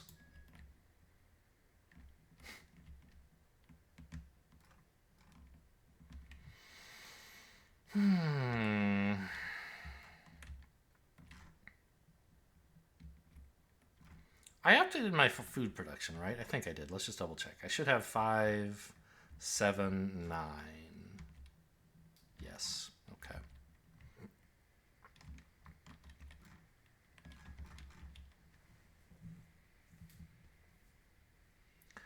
Getting advanced shields seems like it would help a lot. The approach shields, or approach absorption, I guess is what it's called.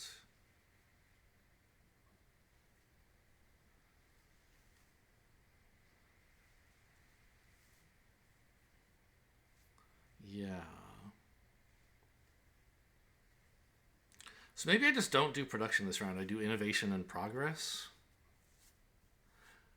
to get advanced shields and basic targeting. No, basic torpedoes.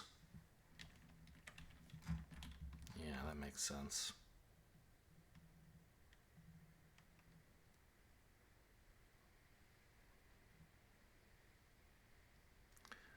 So, heroic progress, huh?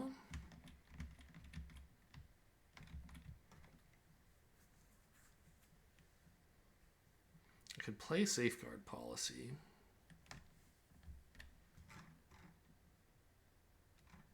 Ah, that would be a way to remove some corruption, which is worth a lot of points.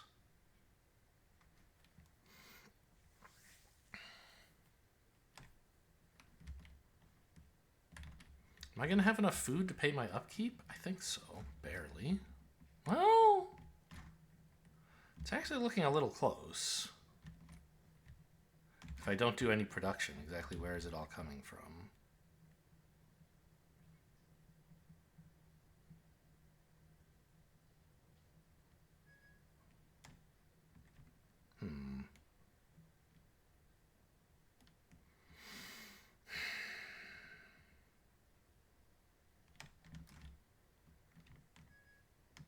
If I want to take innovation and progress, maybe I can just wait on the progress.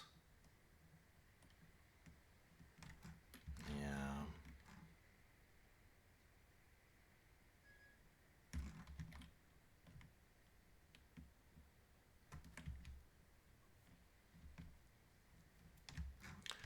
I don't know how I'm going to get in here in time.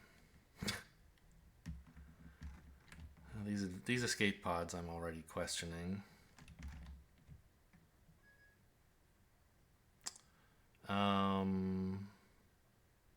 Well, I guess Conquest lets me move ships and then also attack.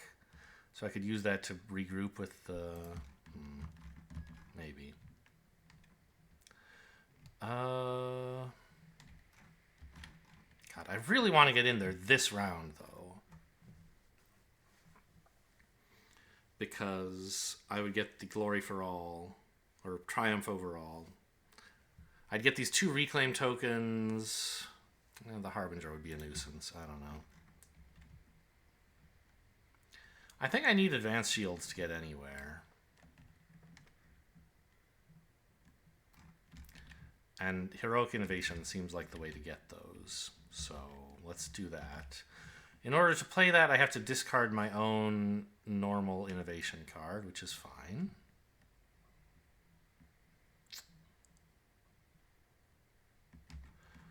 Maybe I'll play Heroic Prosperity. I think I'm going to have to, actually. Which is fine. Okay, so...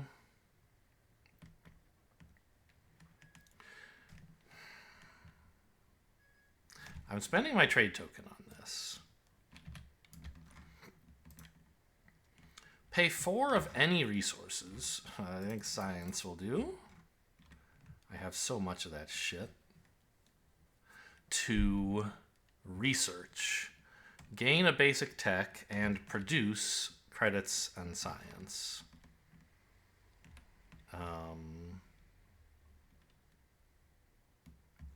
So I'll gain the basic tech first. Shields, please. Why is the basic one not visible? I don't know. The one that doesn't have... Shouldn't there be a version of this that... Oh, maybe in solo. The ones that... There's only one copy of each tech. That makes sense, actually. So some of them, they removed the top card. The others, they removed the bottom card. And I just didn't notice when they consumed star bases that they had taken both copies. Okay. So, shields. I gain 4 points. They're called influence, not points, by the way. And I immediately may deploy a corvette in my home sector.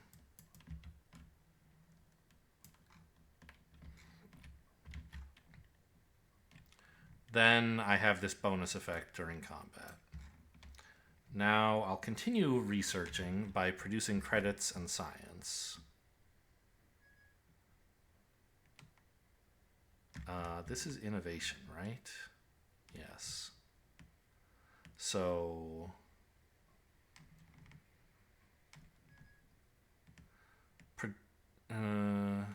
when you gain credits, first gain 2 credits. So here's 2. Then I'm going to produce 5. Now I'll produce 5 science. And because it's my innovation focus, you get 1 influence per non-corrupted bankers guild, which should be 2. Nope. 1? Okay. Oh, this could be slid back a little more.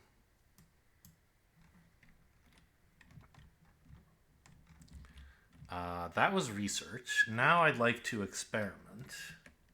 Give me advanced shields, please.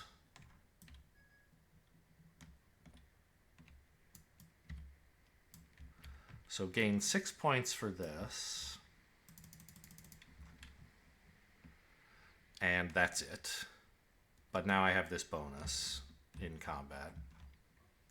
And I may also remove a Voidborn fleet power from an adjacent sector. This one, please.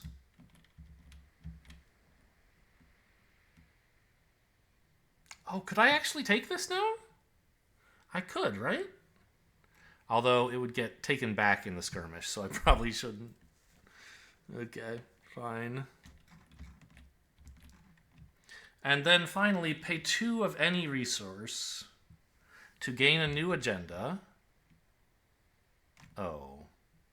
Well, I guess I'm not going to be able to play that agenda. Science again, please.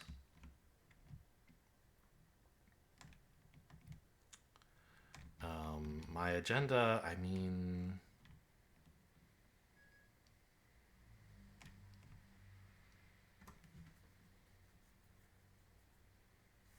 Intellectual supremacy, maybe? Yeah, I'm really bad at high society. I have a decent number of technologies, right? Like, this would be worth 10 points this round if I could play it, which I won't be. Well, that's a decent amount. Yeah, I guess I'll take this one.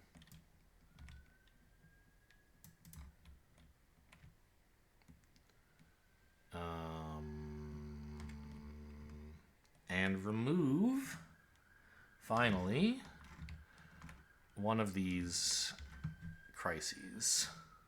It doesn't seem that I will be getting 8+ total glory value soon, will I? 20 total combined resources production.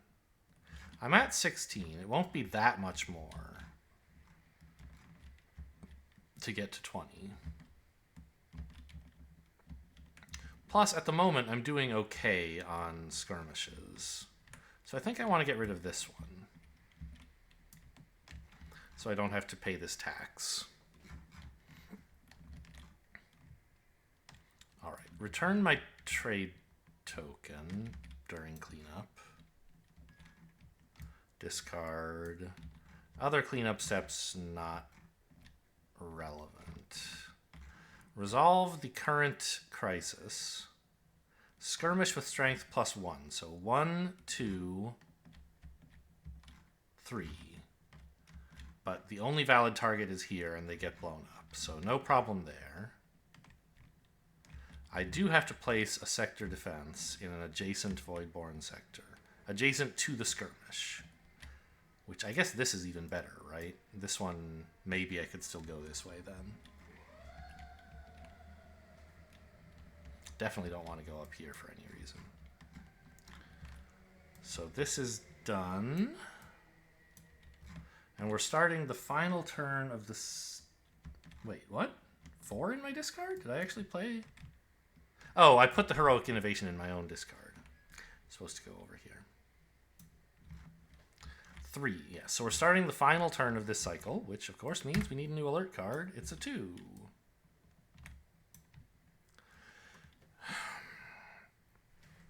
Before going up society, also spend... I mean, that's not bad. The problem is I don't go up society very much. I could pay 4 credits as energy to resolve that, which isn't so bad. So we're thinking we want prosperity or progress to get this event down. And also those are the 2 heroic ones available.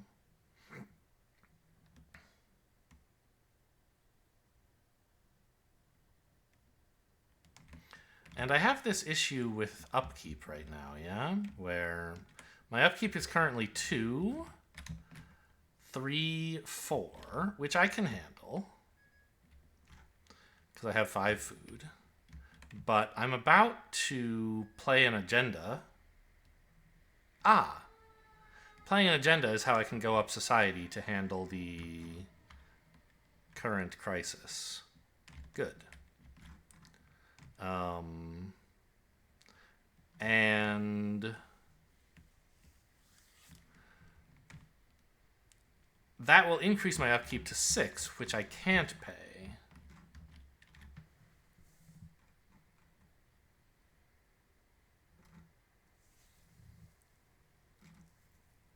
So if I take progress, there's really no way for me to deal with that. If I take prosperity, I can gain some resources. Right? Yeah.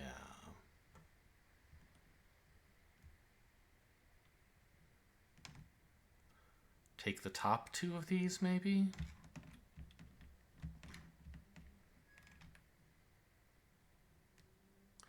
I guess so. Okay. Well... I want those torpedoes someday, but it doesn't look like today's the day. We're going to discard our own prosperity to... Well, actually, wait a minute. I should look. Is it possible I want to play a normal one? What's the difference? This actually gains you more resources to flourish. So it's just worse to play the basic one.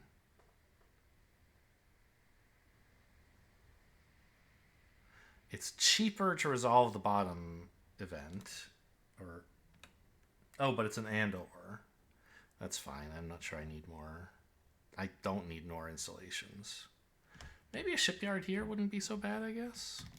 I don't love shipyards because my farmers' guilds are shipyards, but they're still not useless. Could remove, let's say, a science guild. Oh, that would cut down on my upkeep as well. That's nice.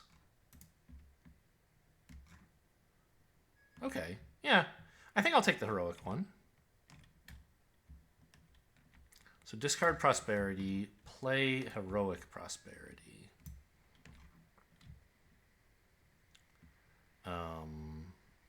First of all, I'll spend 2 science to gain like a food and then 3 more food. I'll go up. Nope, not society. Hang on. As part of playing this, I should indicate that I'm playing an agenda. Finally. Because this does match. It's a prosperity.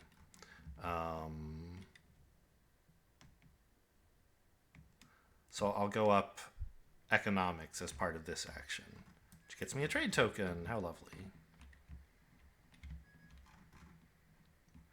2 of basic resources, huh? Okay. That handles my upkeep nicely. Well, maybe I don't need 10 food after all. I'll pay those. Oh, gain, not pay. Well, I definitely need more energy, I guess. Okay. Good. That was going up on that. This is prosperity. Do I have anything that cares about prosperity? No. And the other action I want to take is to remove a guild, this one, sliding these over so they're not taking upkeep anymore.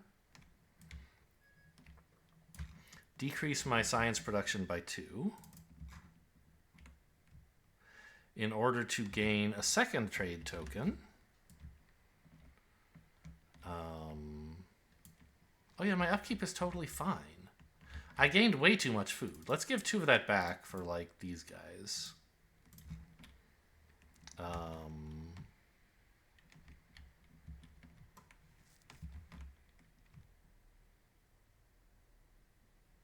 I gained the trade token. I haven't done anything with it. I also may remove a Harbinger from the Crisis board or the map. I choose the map since there are none on the Crisis board. So now when I invade the sector, I won't have to suffer a Harbinger. That'll be nice. Okay, done with prosperity, but I'd like to resolve safeguard policy to go up my lowest track, which is society. This means just skip this one, so I get to go here. Remove a corruption. I choose this corruption.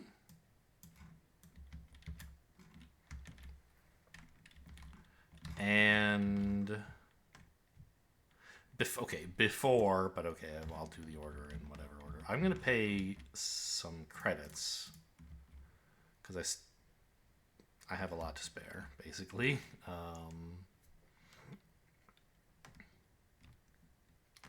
All right, I guess that's it for this action. So let's discard the card, and now we'll do the cleanup steps more explicitly because they're a little more interesting right now. First of all, there is no sector where I have more than two fleet token. I don't know what you call these, the standees? Figurines? I don't know. Then any agenda that you already played, that you played this turn, should get slotted in under your house mat. That's this one. It must be of a different type than all your other agendas, but that's fine. It's my first non-basic agenda, so it's might. I don't have any other might agendas, that's fine. Then, the last cleanup step is find a place for all your trade tokens. I'll put it here. If you have trade tokens you can't find a place for, you have to give them back. However, even if we hadn't gotten this agenda, I do have escape pods. So I could have saved one here, basically. You may have one additional trade token. And that's the end of the turn. So I have to resolve the current crisis, or handle it. No, I already spent the 2 science to get rid of it. So get out of here.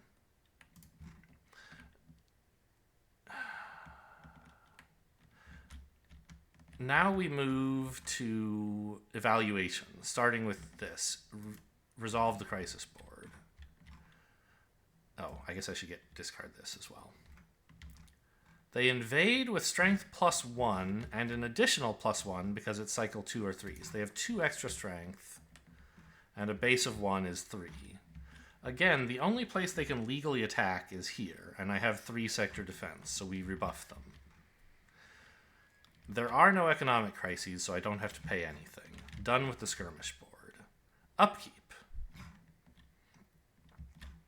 Both of my agendas are covered, and I have no upkeep on the board, so it's actually 0. Here was me thinking I needed some more food. You know what? I don't know. I might need a lot of food next round, and I have plenty of... I'm going to actually roll back... Oops. The credit, the resources that I gained. I gained 4 food, and then earlier I rolled back 2 of them and put them here. I'm rolling back the other 2 now, putting them there. I haven't gained any new information. This is, like, illegal, but I don't mind. And it's my game, so I'll do what I want. Upkeep. So it's actually 0, right? None on the board, none on my mats. Okay, fine. I would have been happy to have spent some of these trade tokens, but I didn't have them until... You can't spend them mid-turn. You have to spend them as you play your focus card. Alright, well, that's fine. We still don't have any of these, not by a mile. Sadly, I didn't accomplish this. My upkeep is 0. And I don't have any size 5 glory tokens. Just this meager little 4, sadly. It's the 2 I started with. I've upgraded it twice. I've been taking a low glory approach to getting to the rift. Okay, well, none of this happens then. Score agendas. That should be decent. I have... Oh, actually, you know what? I take it back. I will keep 8 food because I get points for that. Yay! I could even... Oh, I spent 2 science on something. Yeah, you know what? Let's spend 2 credits instead of 2 science. Because that gets me 3 different stockpiles with size 8 or more. So that's 9 points for the left agenda. Statecraft is still tier 1, so that's 3 more. 12. And then 2 pure bankers guilds. 12 plus 2 is 14.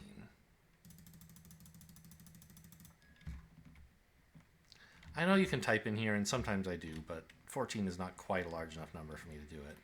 Then score this. I do have at least 3 pure...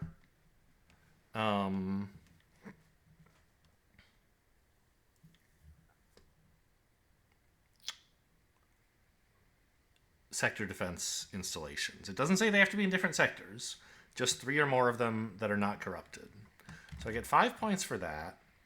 And then how many sectors do I have that are pure and have at least 1 fleet power in them? I think it's 3? 1, 2, 3, right? Am I reading this card right?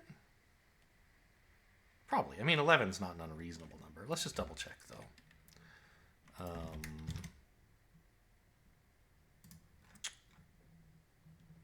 Agenda cards, agenda objectives, page 31.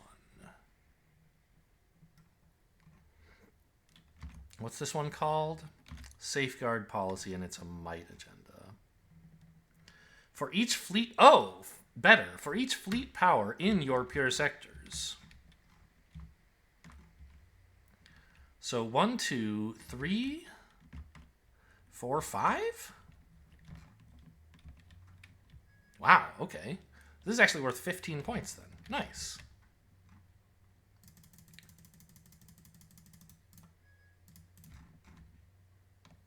Okay, that's a decent scoring round, I guess.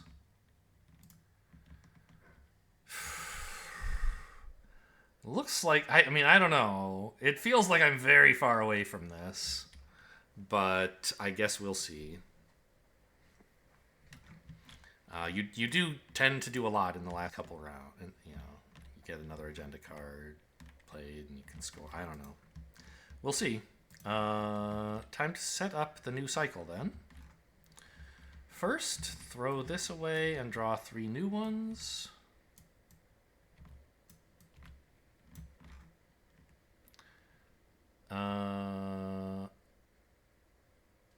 add the new stuff to the deck.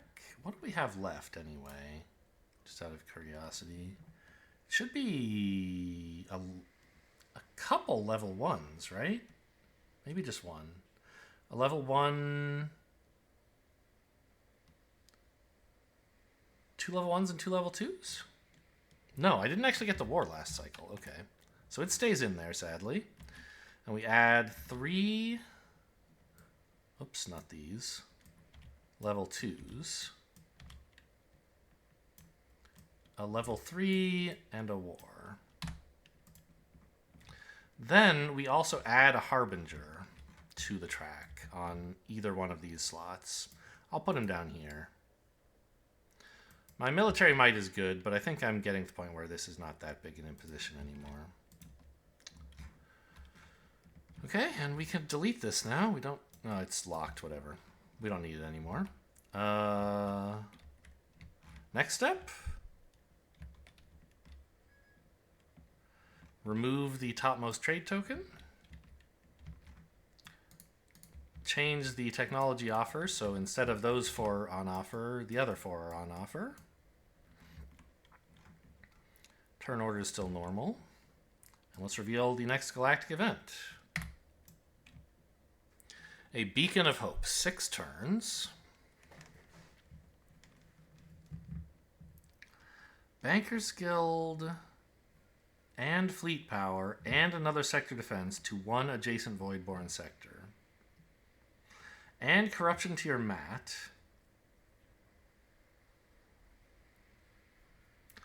Undeploy a fleet to remove corruption from the board. Okay.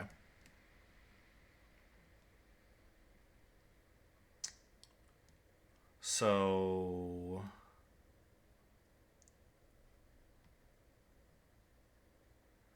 Bankers Guild, Fleet Power, and Defense to a sector that we weren't planning to get to, I suspect. This one? I mean, 2 Bankers Guilds is fine, but I don't know. I don't really need any of this. I guess here, because with shields, I have 1 approach absorption, and so 1 sector defense doesn't bother me. I'm not really planning to take either of these. I doubt it's going to matter. Oh, get out of here. Okay. So give me a Voidborn fleet. Oh, there's one lying around somewhere, isn't there? Yeah.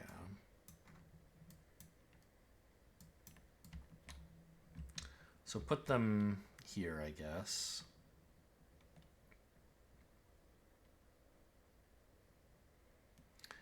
I guess this is the point where I have to figure out the fleet limit for Voidborn ships, right? Where would I find that in the rules?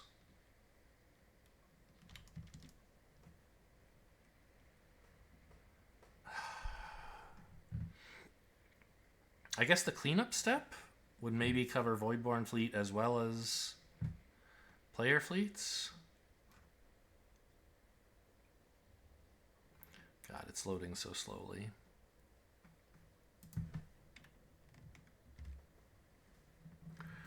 Each sector with 3 or more fleet tokens. You must recall. Yes, this is talking about your own fleets. But see page 21 for more details. I think I read that already, didn't I? Details about how fleets work.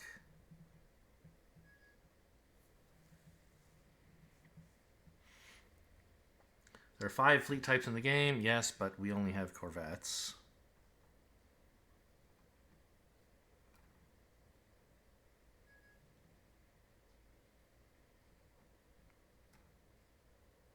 Voidborn fleets are equivalent. Each Voidborn sector is limited to 1 Voidborn fleet token, i.e. maximum 3 fleet power. Okay. Got it. So now this finally does matter.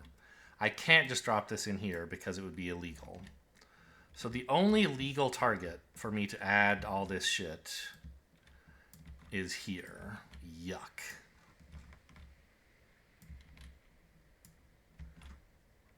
Well, at least I get a Bankers Guild there. Sure. Okay.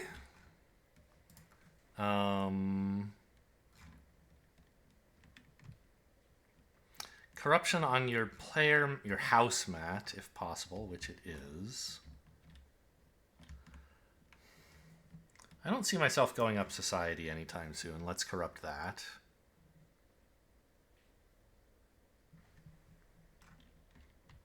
Well, I don't know.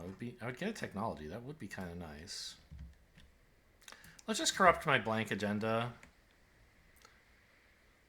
This might be worth a decent number of points, but, you know, if I don't clean it, I guess it's not the end of the world. And if I do, then great.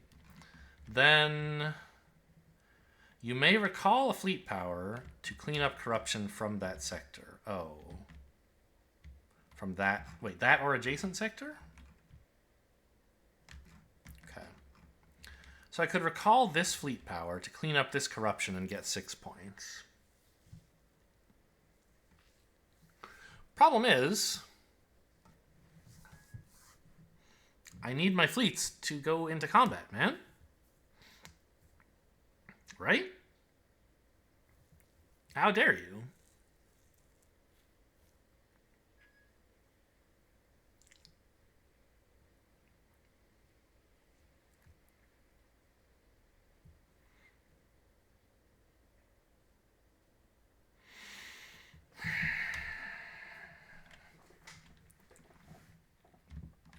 Like, it's going to take a massive effort to get in here now, isn't it?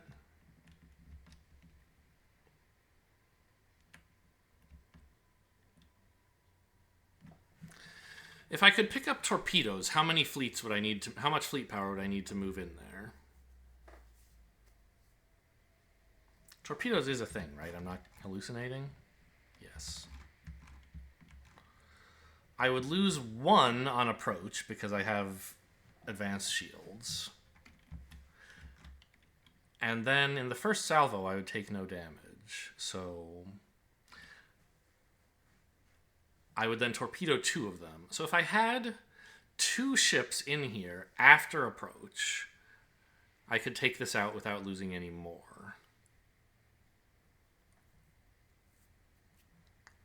Assuming I already had torpedoes.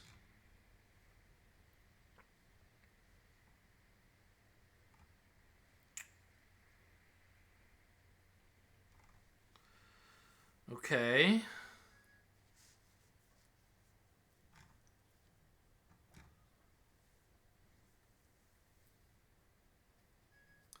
So that means I would need at least 4 here to be able to move in with 3 and then have 2 left after approach. If I did that, I could just easily invade this sector next. They're just as easy to take out as these guys. Easier, because they don't have as much defense. So, how hard would it be to get 3 fleet power here? I mean, Mustard could...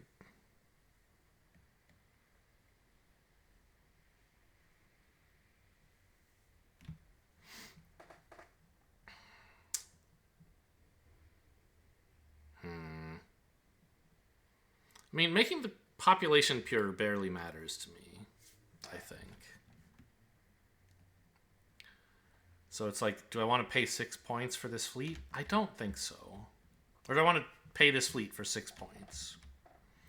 I don't think so. I think I have a need for a lot of fleets, and it's already kind of expensive to...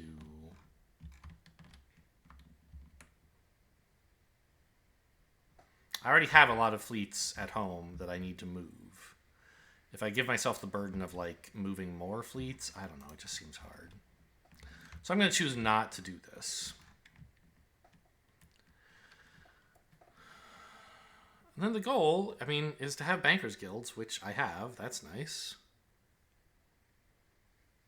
Or score your pure population. My population will be way lower than my number of bankers guilds. Times 5. All right. Time to start the first turn of the round, which means drawing my alert. It's a 2.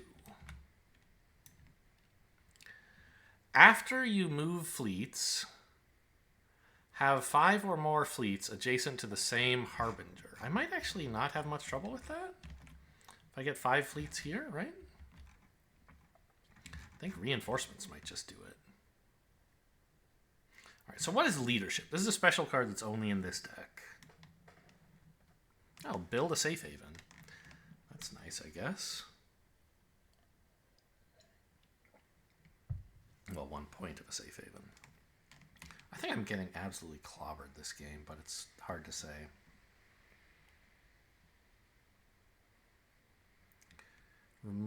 Pay a glory token to remove a corruption and resolve one of your preferred focus effects. Okay, I mean, it's not terrible.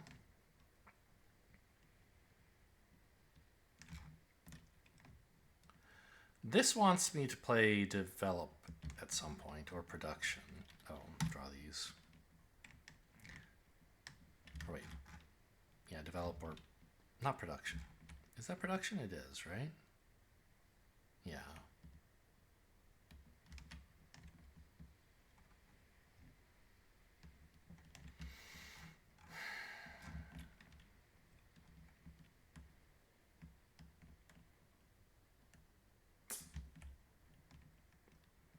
Well, I think we're reinforcing soon, and I'm pretty sure I might as well do it now.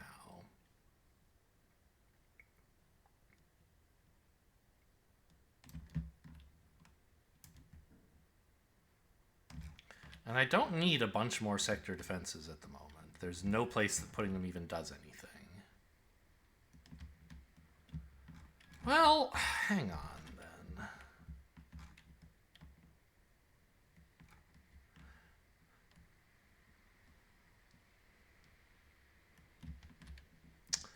Technically, I guess, I could just play Conquest and get in here now.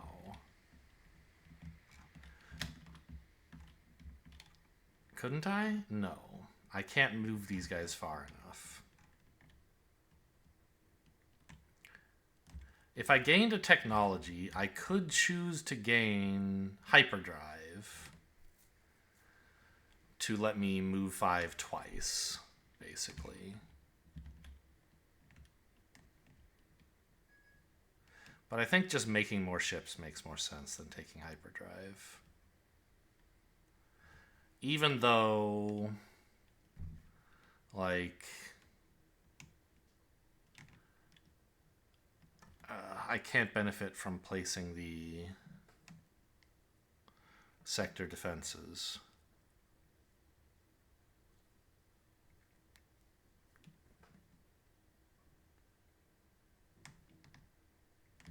All right. So, start with reinforcing again. I'll pay 2 materials.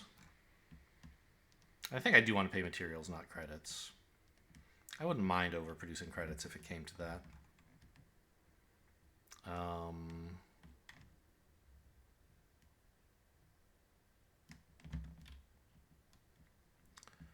To muster. Deploy fleet power at each of my shipyards.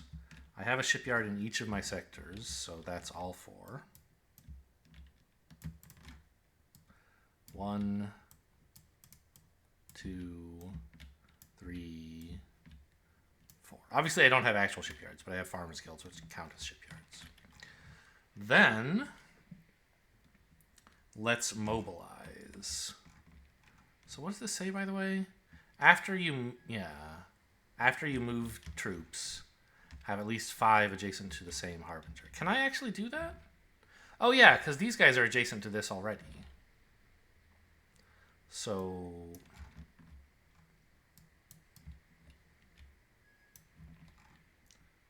One, 2, 3. Now I'm there. 4, 5? That way these guys are available to move in here if necessary, I guess. If that seems like a good idea, which it very well might be. Problem is, how am I launching enough invasions this round? I mean, I guess there's only 2 in my hand, right?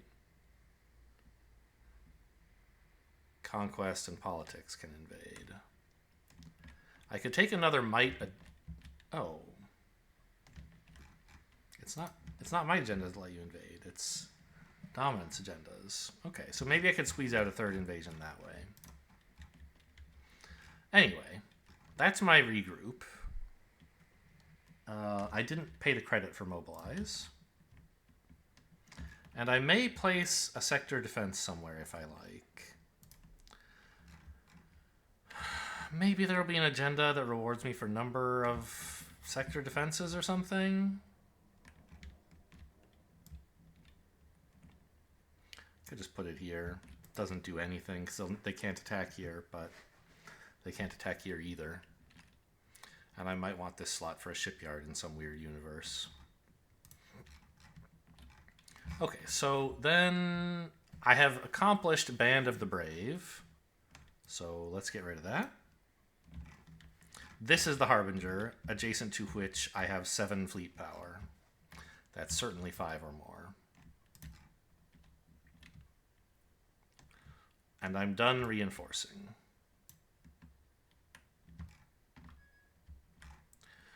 Nothing to do about the current crisis, so let's draw a new one and start the second turn. Another 2. When you play an agenda, choose to forfeit resolving its action, but the penalty is just a skirmish, which I can shrug off. Well, if I invade here, can I still shrug off a skirmish? I think so. If I move in with 4 ships, I'll lose 1 in approach, and then I'll take them all out. Assuming I have torpedoes. Ah, I need to pick up the torpedoes before I can move in. Well, I mean, I don't have to, but I want to.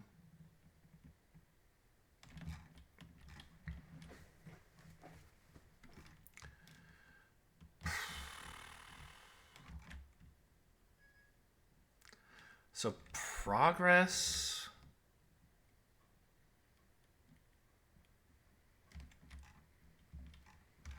I guess if I went up society, that would be another way to gain a technology.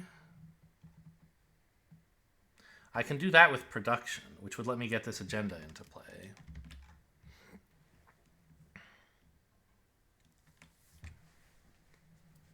Okay. That seems good.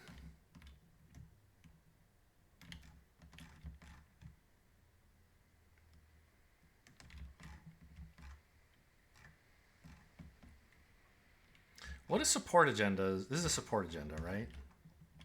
Yeah. They want you to play reinforcements or... What the hell is that first one?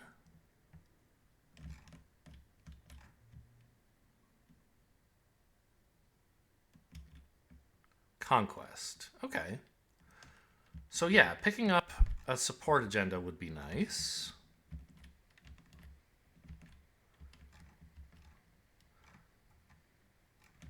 So I think... Where did it go?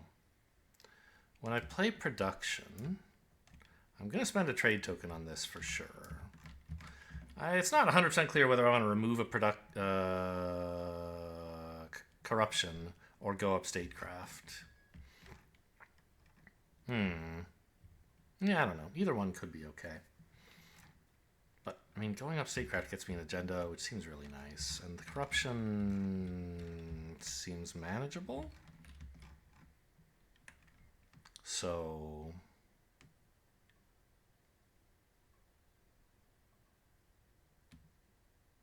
yeah. Let's go up society first with Thrive.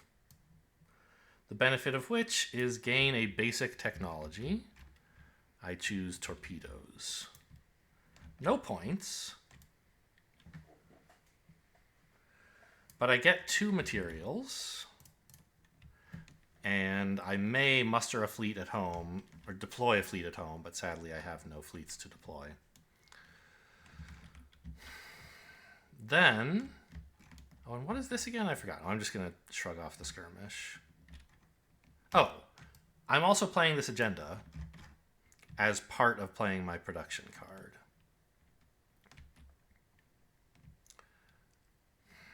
Yeah, I'll pay a food and a materials to go up statecraft, I think.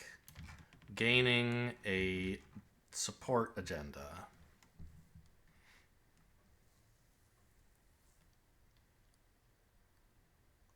This one seems fine. Because I'm going to have a corrupted agenda at the end of the game, probably. Well, I kind of don't want that, do I? Maybe I'll find a way to clean it up. Let's just top deck. This one isn't that great, because I don't have any places with 3 or more guilds either. I used to, but I don't anymore.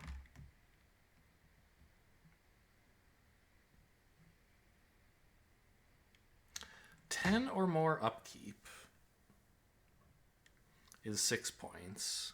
And each sector with 3 different guilds is 5 points. Or 3 points per banker's guild, which I have several of. And I'm about to get another. So that looks like pretty good.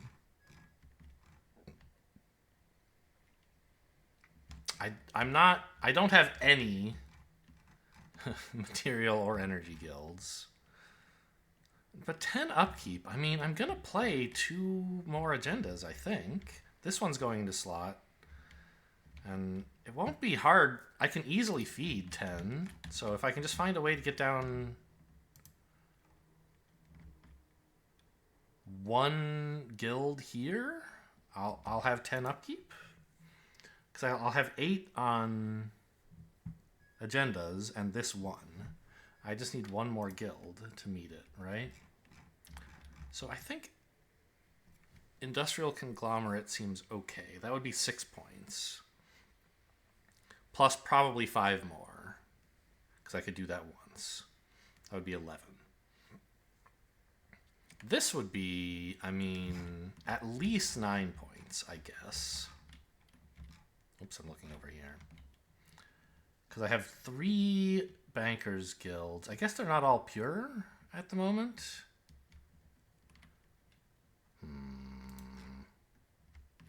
Yeah, I think I'll take the Industrial Conglomerate. Could be wrong, but seems reasonable.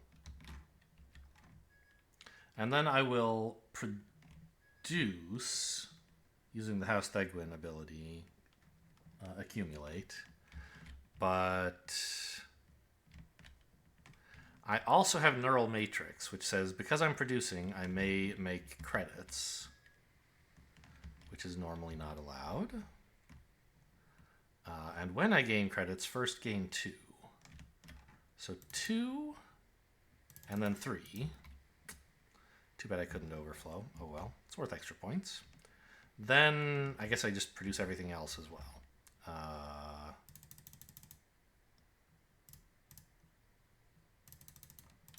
Well, I have a lot of everything that matters. That's nice. Ah, hang on. Before doing that, I could have placed another guild with this ability. The problem is it would be overproducing, right? Like by a lot? Hang on. Okay. So I think what I'll do is I'll roll back having done the neural matrix. I won't have produced credits yet. Right? No, it doesn't actually work.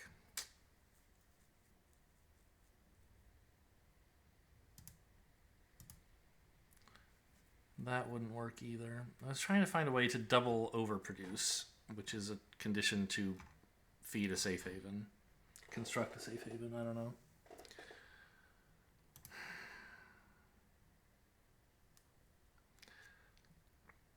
Oh, hang on. Yeah, I think I could do this. Okay. So let's roll back having gained credits from this. So first unproduce, then ungain the 2. Now, technically, I've actually resolved this whole card, but I still have this pending and this pending. I'll do them in the other order. Here, I want to place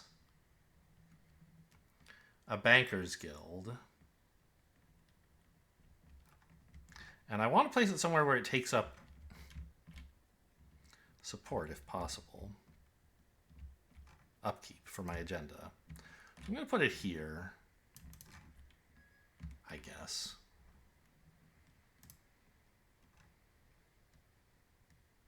I mean, sure. So my credits production goes up by 2. That still doesn't do it? Oh my god. Okay, fine. So I won't put it there, so don't go up by 2. I'm going to put it here. It hasn't created any upkeep yet, but now my credits production goes up by 3. Which produces the 1 more credit that I needed. Now, this... Oh, yeah, this works. This says produce credits. Produce the type of good that you just added a guild of, which in this case is credits. Whenever you make credits, first gain 2. Oh, I guess given that I'm doing all of this... No, it doesn't actually... what I should do is not yet ascend, I think. No?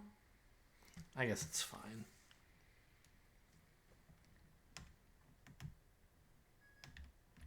Anyway, I'll, before producing credits, make 2 credits. Now, produce credits. And I'm full, so I overflow. Which means, first of all, I get 3 points. And then, second of all, nothing. But, now I finally resolve Neural Matrix. First gain 2 credits, no effect.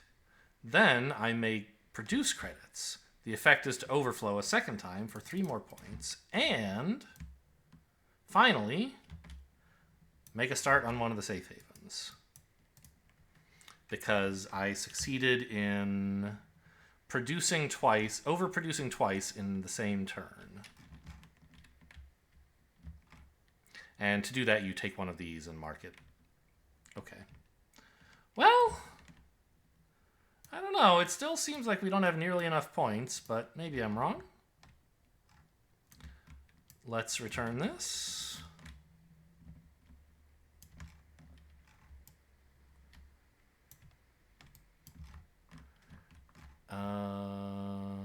Sure, and I'll just handle a skirmish. The skirmish strength is very low. It's only... Well, no, it's still 3. But that's good enough. I have 3 defenses at the only place they're allowed to attack. So no problem just taking the penalty on that. On to turn 3. I don't think I'm going to be able to finish the game in this session. I have something coming up in half an hour that I have to leave for, so I'll probably come back and be confused. Oh, do I have 20 total combined production yet, by the way? Nope. Still 16 somehow. I thought I had 16 before, and then I increased my credit production.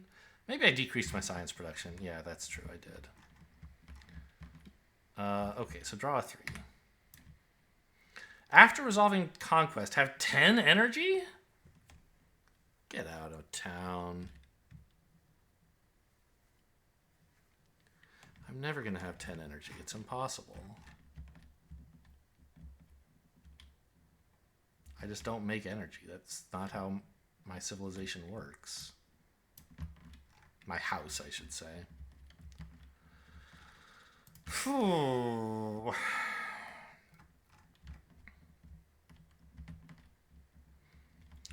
Well, that's going to be tough.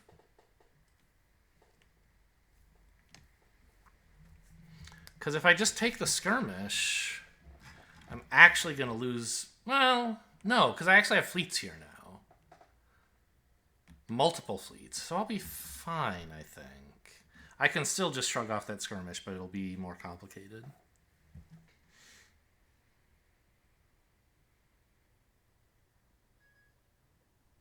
I think. Yeah.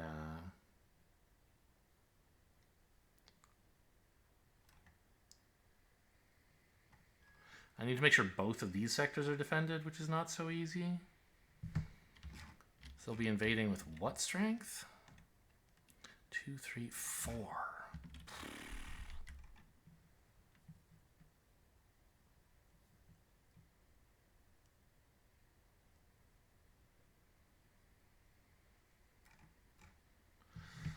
Okay, well, these guys are fine.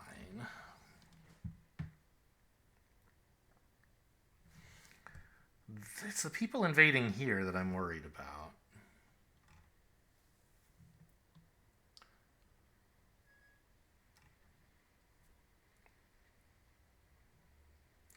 Maybe there's some way to delay this even longer?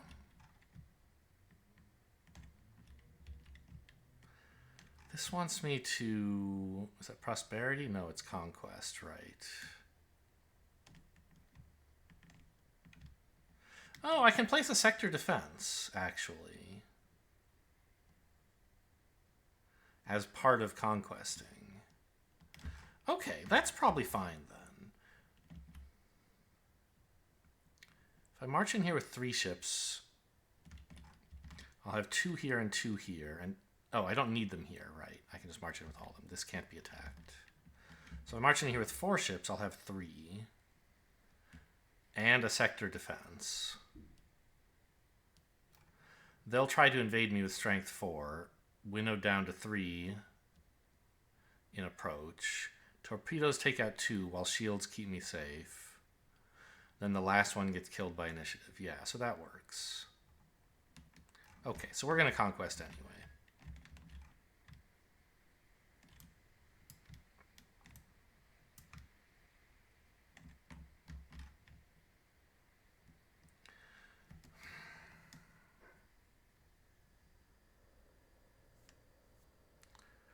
Well, maybe I'm supposed to politics, actually, because all the other actions on conquest kind of suck.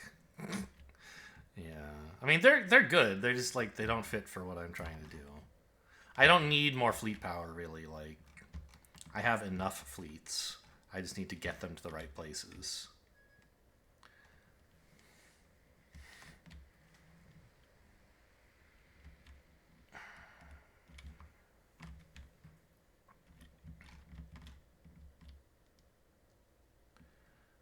Oh, wow, this musters? That's crazy. It's not actually that useful for me right now. But that sure is something. And I do want, if possible, to get here. Because this is another way to work on a safe haven.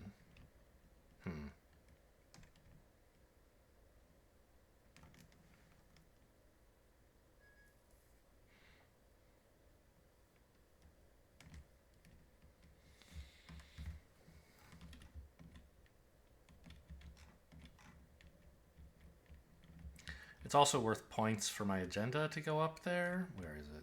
Here. So, yeah, I guess it is definitely worth doing that. And I might as well spend the trade token. Okay, yeah, so we'll spend a trade token to do all 3 of these. First, I'll pay a science to go up statecraft, which requires additionally deactivating a fleet power. Since I have none here, I should disband a fleet. Well, a fleet power, which happens to disband the whole fleet. Then do this. Pretty sure that's allowed. Not going to double check. And I get to go up here.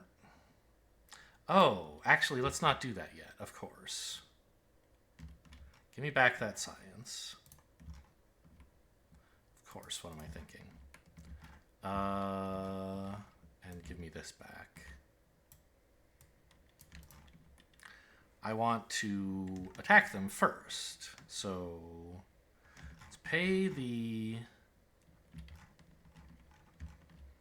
I mean, there's just no way I'm getting to this. And I said I can hold it off without it. So I'm going to pay... Well, but credits are just, they're free, right?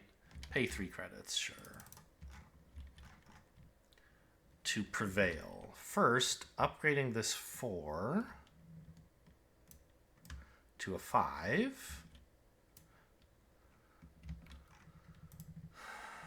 And then invade. Choosing here. I'm going to move 4 ships in.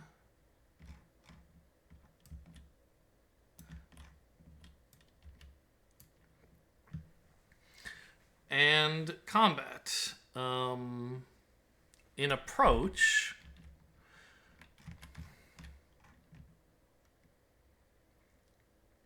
I have shields. Advanced shields, meaning I have one approach absorption. So I lose just one fleet power. And it's actually disadvantageous to me to use the escape pods, funny enough. I wonder if I should have not built the fleet here. I think last time I mustered, I shouldn't have built the last fleet. I just didn't realize it. I'm not going to roll it back because that was a clear strategic mistake, but I'm just going to take this fleet, put it here. I know the fleet standee here is silly, but it's just... Because I'm getting this turn a free muster, and so fleet power that isn't tied up in actual fleets can be mustered closer to the front. So that was approach. Next up is salvo, and I think this is the first time we're making it to salvo in a combat this game. I just told you guys sort of what happens, but not really. So each salvo round, we determine who has the most initiative.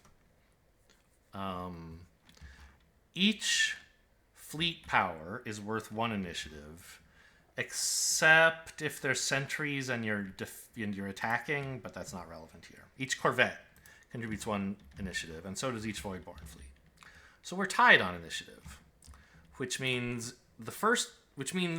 in this salvo round, we will deal damage to each other simultaneously. We'll each do 1 damage. However, because of my shields, I have 1 salvo absorption, meaning I will take 1 less damage from the first salvo round. I take 0. They would take 1, except that I also have torpedoes, so I deal 2 damage in this step. And then we just go back and start another salvo step until somebody's dead. And we compute initiative at the start of each salvo step. So now I have 3 initiative and they have 1. Because I have more initiative than them, we don't deal damage simultaneously.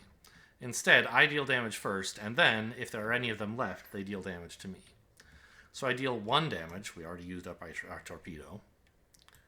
But that's enough to kill these guys. We have cleared the sector. Thank goodness. So we remove all the installations that were there.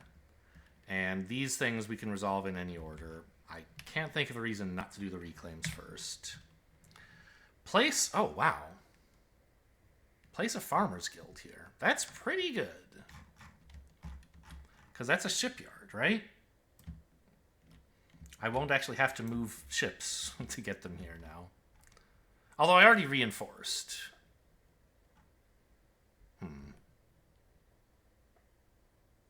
I guess I could just take the 1 resource. Feels bad, though. This is probably worth more. Activate a fleet power or deploy a fleet power here. Huh. Well, I guess I should activate a fleet power, right? Because we're already planning to be able to muster everything we have. So I'll activate a fleet power, I suppose. And now this standee is looking a little bit sillier. There we go. Okay, those are cool reclaims.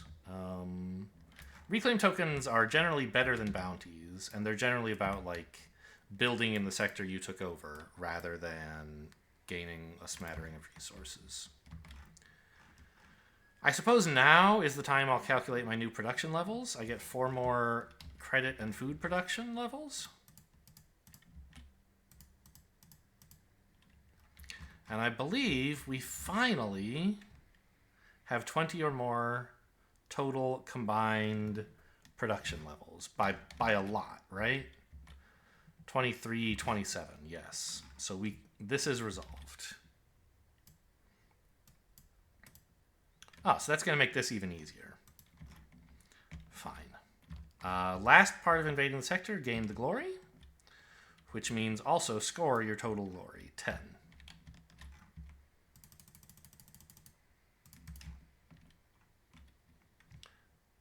That was prevail. I haven't done the rest of it yet. Now, let's inspire. I have to deactivate a fleet power.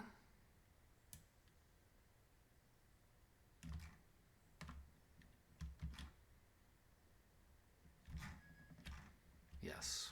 I did not get confused about what's at the home sector. So this deactivated. It kind of sucks to just muster one guy.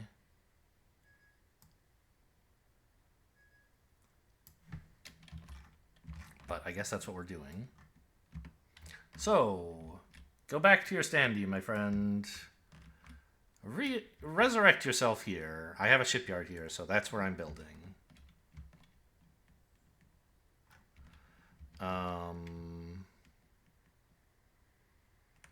Finally, I'll pay a credit to control. Gaining a trade token. Oh, hang on. If I had gained the trade token first, I would have one more fleet power to deploy. So let's do that. I'll gain the trade token, activating a fleet power.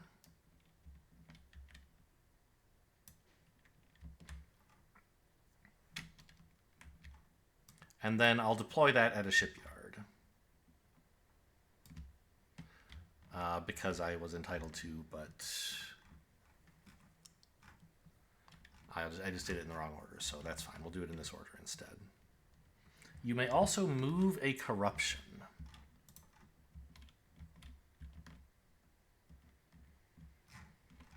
Not sure about that. Each uncorrupted bankers guild is 5 points. So moving it off of my mat onto onto any sector would take away 5 points, which seems bad. And I'm handling the stuff on my mat just fine. Although I guess this is certainly worth a lot more than 5 points, huh? Okay. So let's get this moved. Here?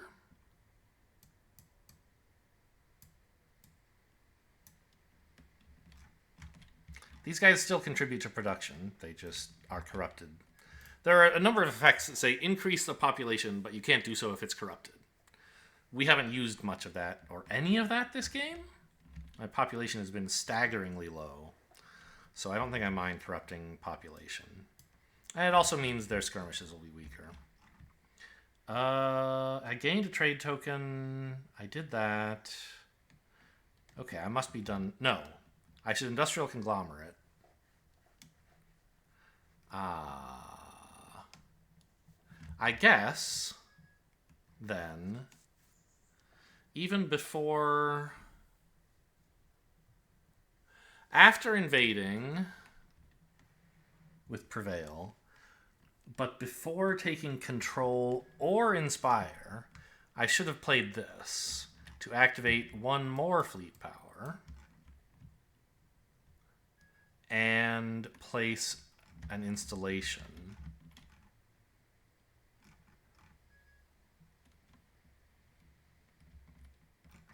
And actually, I think a shipyard makes more sense than a sector defense, because I just want more fleets here, right? And with torpedoes and shields, we're kind of immune. Yeah. I'm going to put a shipyard here, which means that the fleet power I deployed can get mustered here. And now this... Oh, now cleanup steps. Let's do them in the right order. This is fine. I don't have more than 4 glory tokens. Play my agenda. Or socket it. I don't know what you do. Slide it under the mat. Then return my trade token. Yeah? Yeah.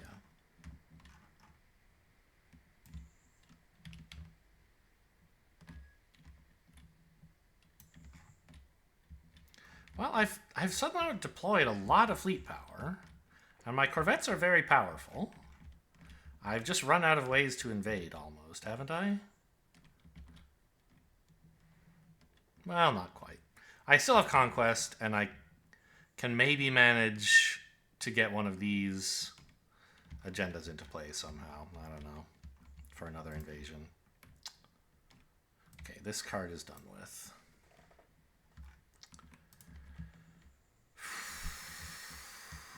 The skirmish is, I think, just strength 2? 1 plus 1 is 2. So they now have 2 legal sectors. This one, they would clearly be rebuffed. Here, they would march in with 2, and we have initiative and torpedoes, so we would just shoot them down. But I do have to show both of those are true before I can say I'm done with this skirmish. And I think I have to go. I don't want to start another round. How will I remind myself what I was in the middle of? I don't know.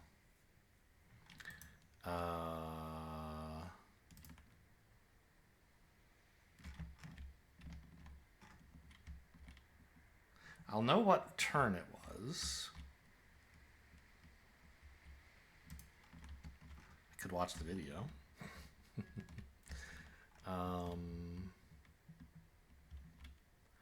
Let's see. I guess what I'll do is this. This looks very strange and is a reminder that the next thing to do is flip one of these. Okay, see you guys in a minute.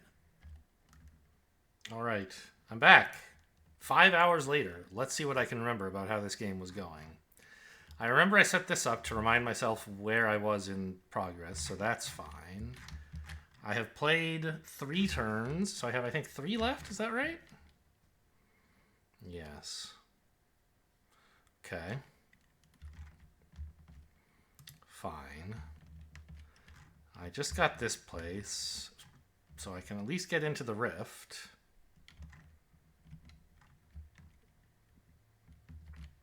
I'd like to do a little bit more if possible.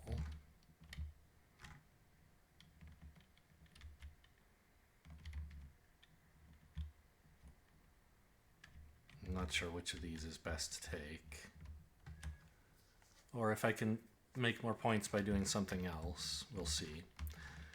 Let's start with the alert card for this round, this turn. I guess it's for this round, technically. There's still 2 wars left in the deck, right? So, oops. I might miss them. That would be nice, I guess, maybe? I'm not sure. Right now I can handle... Yeah, wars are actually good for me, because this board is, like, fairly painless. The more events that get drawn, the more painful wars are going to get. So I guess I'm looking forward to war, actually. Remove a Harbinger to clear this. Okay, well, maybe. I might be able to do that. Because if I can fill up this safe haven, which I could do by getting here.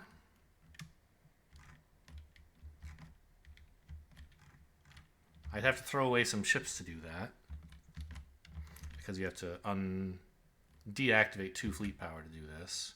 But that would fill up a safe haven, which would give me a Harbinger removal.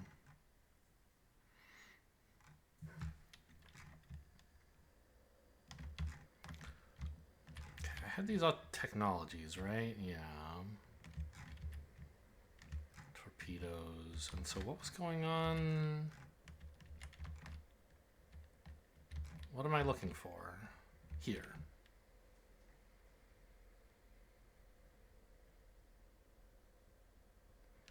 Okay, heroic leadership would also be a way to clear out a Harbinger.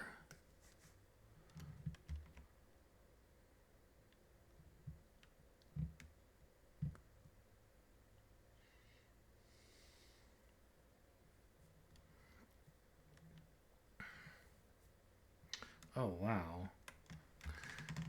So, Temptation is this card that...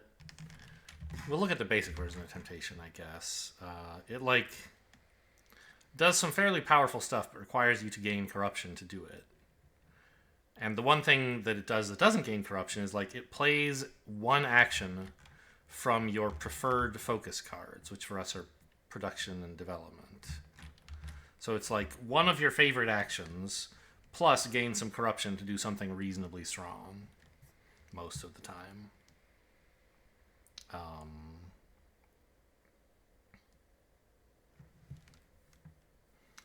So exert I don't know. I mean, just taking a normal exert, I guess, would allow us to overproduce 2 resources, which would fulfill the safe haven, which would clear a harbinger, which would resolve the crisis. So that's one thing we could try.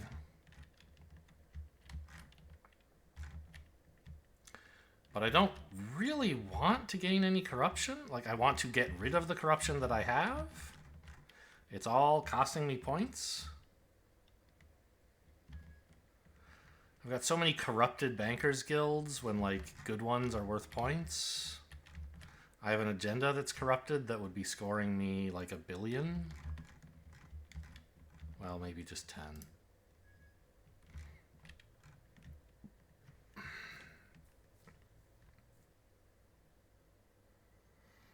I think this restore is probably not a good idea. It's a way to remove corruption, but that's like all I'm getting out of the card, practically. Like, I could upgrade a technology, but it mostly doesn't matter.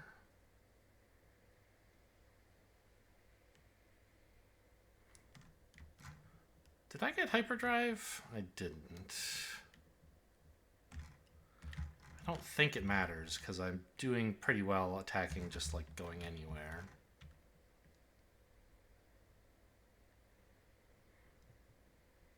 Yeah, I don't think I want any of these advanced techs, really. The advanced torpedoes shouldn't be necessary. There are no fleets large enough that I care about that when I also have shields.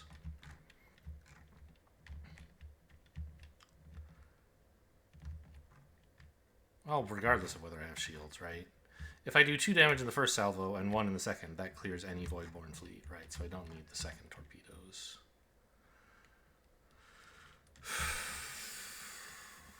Well,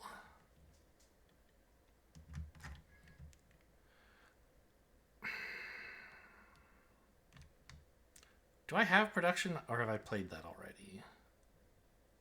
I guess I've played it already. Yeah, there it is.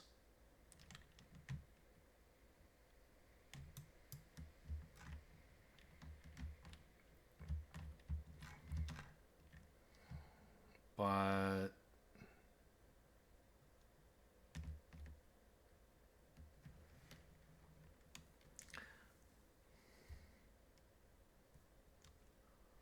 like a heroic exert,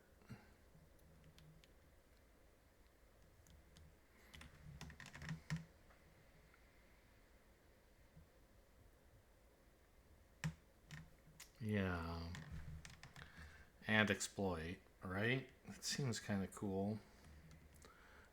Well, not commit. All of these look pretty good, to be honest. Removing an agenda might actually be fine because one of them's corrupted anyway.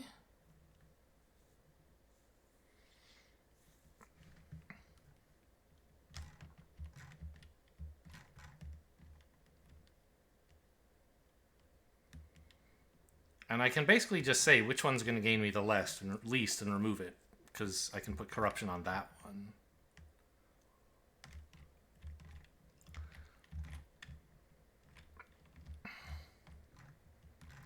So, if I overproduce like 4 times, that doesn't actually trigger this twice, I assume, right?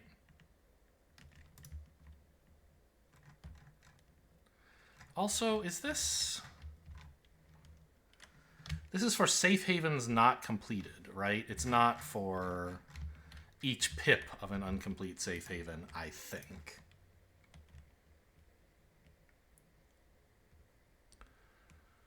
So unless I can somehow fill all 4 of these pips, it's not really worth working on these 2.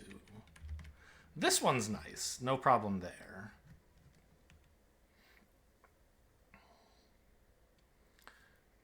But it seems like I don't need to overproduce twice as long as I can just get to level 4 of statecraft, right? So I don't need to worry about wasting effort on producing resources I don't need. As long as I have a way to gain statecraft, which... I mean, there is some over here, right? this would do it. Or even I could just play my own normal temptation. Or, oh, what about utilize?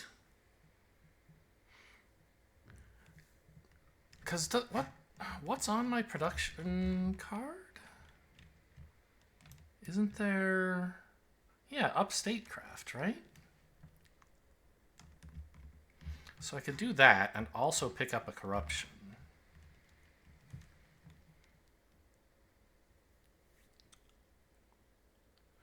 Oh, look at this. It also says add a pip to a safe haven. So I could put 2 pips on safe havens with this card. At least.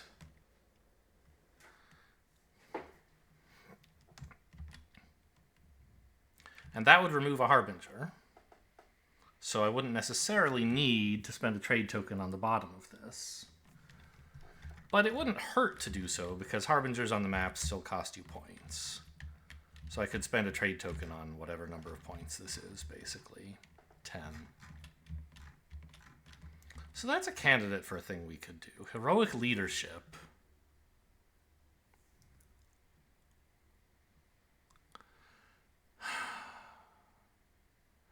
Makes progress on two steps of progress on a safe haven. Right?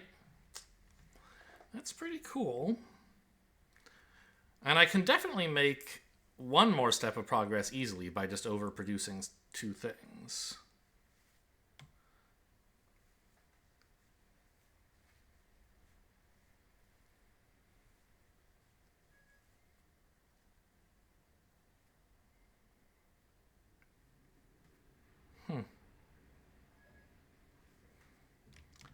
How could I get 1 more pip of progress in a safe haven in the next 2 turns, while also invading this rift, which is probably the most important thing? Conquest is a way in there. That's no problem. Can do that whenever I want.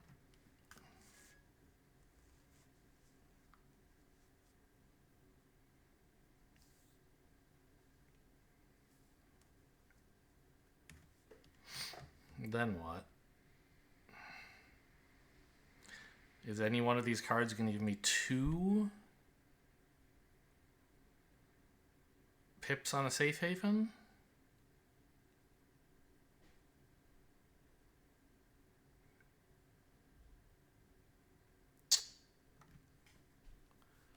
Temptation would give me 1, because I could overproduce. Either via exert or via exploit for the production. Accumulate, I guess it's called.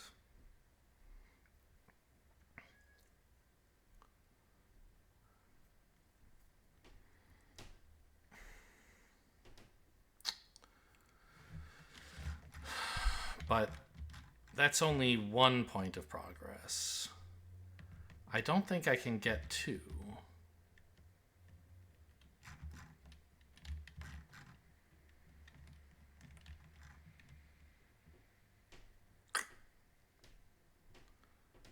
Right?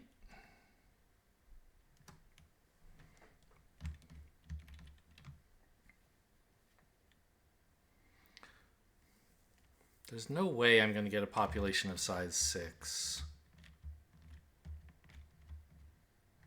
Yeah, I'm not marching in here and filling it up with guilds. That's crazy.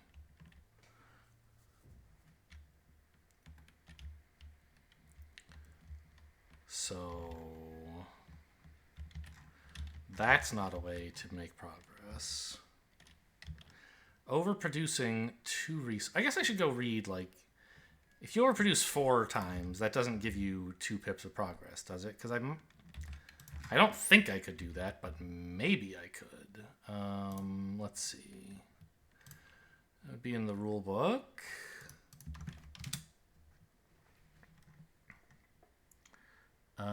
Safe Havens, page 35.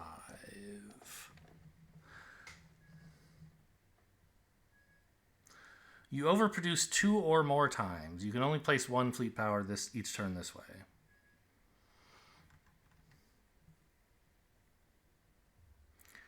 Enter tier 4 on a civ track. Yeah. So...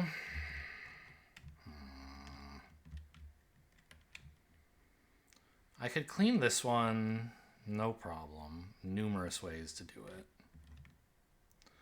This one just looks like it's not getting there.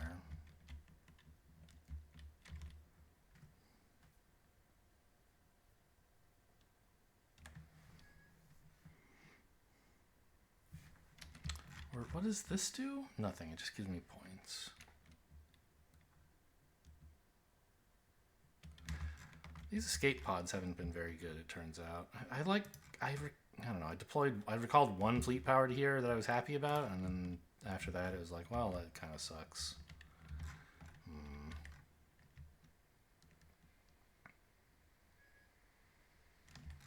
Oh, did I forget to update my science production at some point?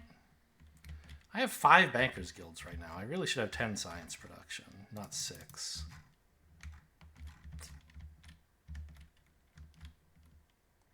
Yeah, I must have forgotten at some point. The last 2 bankers guilds I added, I forgot about my data refinery.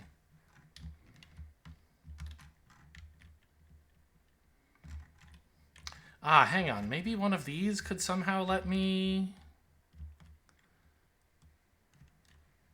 If I could play a card that gained an agenda, and then play that agenda...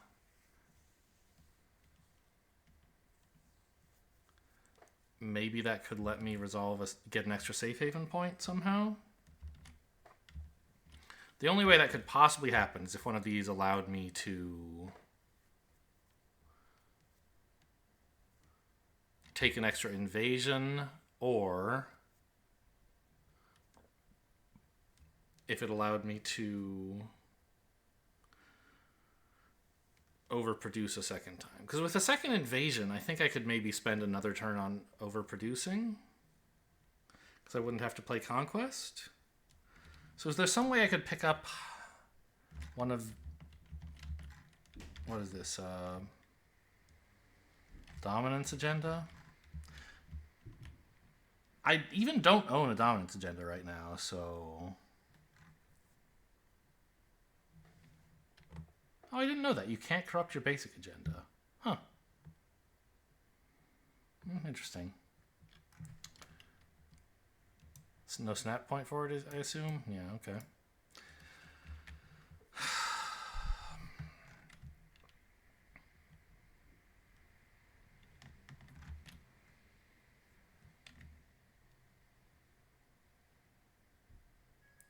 So what do I have that could gain me agendas while also doing something useful? Well, innovation, right? It gains an agenda and it produces science and credits, both of which will overflow. Then the agenda that I take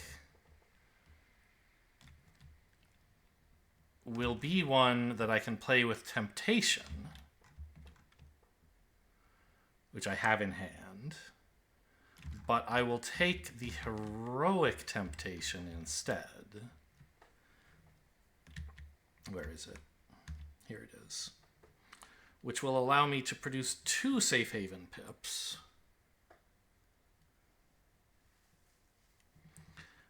And then the last one can come from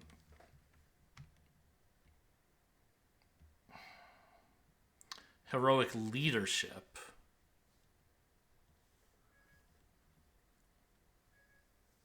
Actually, heroic leadership can give me 2, can't it? Why wasn't I thinking about this? I have 4 safe haven pips to add. Why not take heroic leadership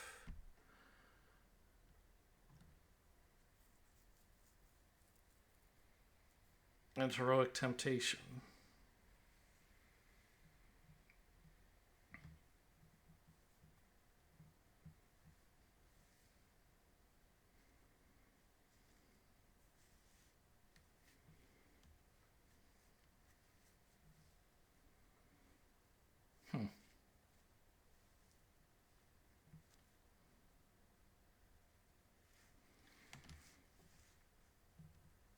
have 3 actions.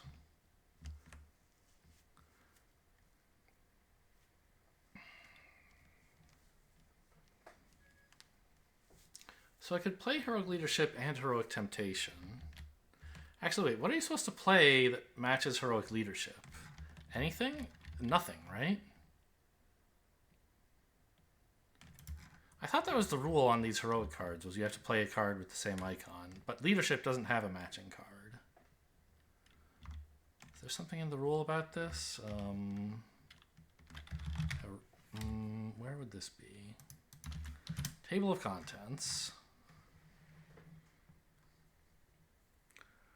Joint focus effects, no. Well, maybe. Page 11?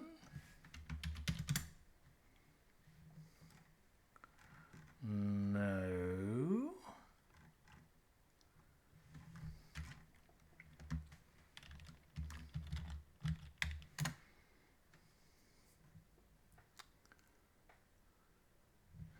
Where does it mention how to play heroic actions? Anyway, I mean, there's not like there's a leadership card that I've discarded here. So I think like it must be legal to play heroic leadership even though you don't have a card that matches it. Okay, heroic. Okay, this is...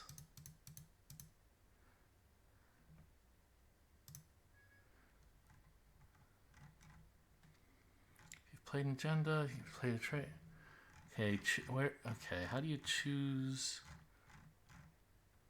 Focus phase, selection step. To take a leadership focus this way, you may discard any focus card. Okay, so fine.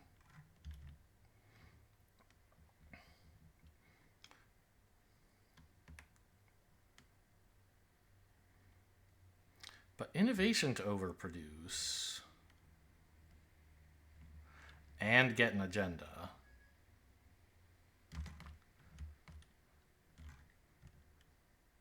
I could still play heroic leadership and get two more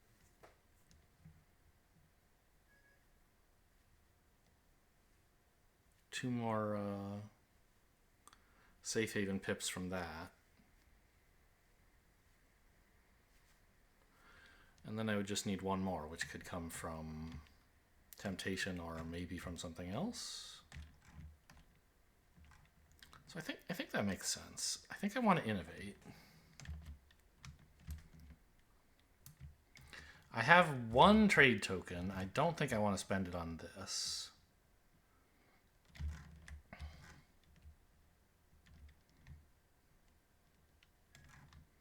Oh, and this gives me points per... okay, that's nice. I could grab an advanced tech as well. Data refinery, probably. It's not available. It would have to be one of these, I guess, which... they're both okay.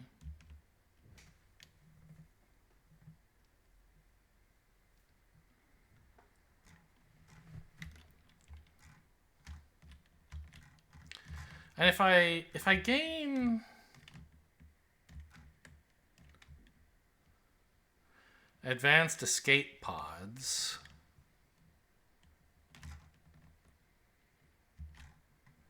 I can gain another trade token out of it, right? So I don't mind spending a trade token here to get escape pods. And I can use this one to pick up a dominance agenda. So I think it makes sense. I need to get rid of my trade tokens because I'm trying to get up to 10 upkeep, right? Here's 8. I currently only have 1 on the board. I guess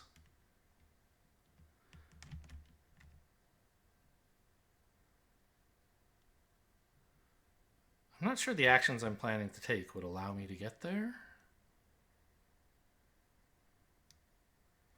Like, none of these would allow me to place one more guild.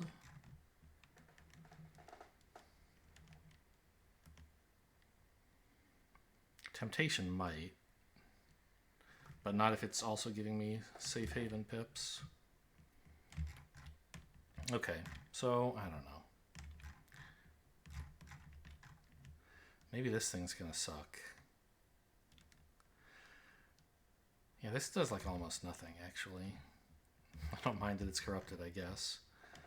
Okay, so pay 2 food. Did I already pay 2 food? I don't think so. I think I had 13.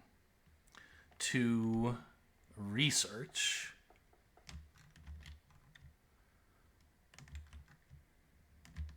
Although, hang on, am I taking an upgraded tech here? Yes, but it doesn't matter when I take it. So let's just do this now. Produce science twice. That's a lot.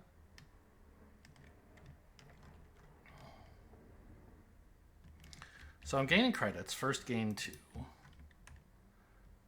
Then this gains credits normally. Overproducing. And science normally. Overproducing. So that's 6 points. And a safe haven pip.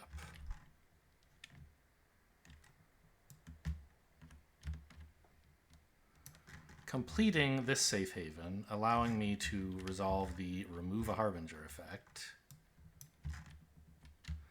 which also resolves this crisis. A precision strike has been taken on you.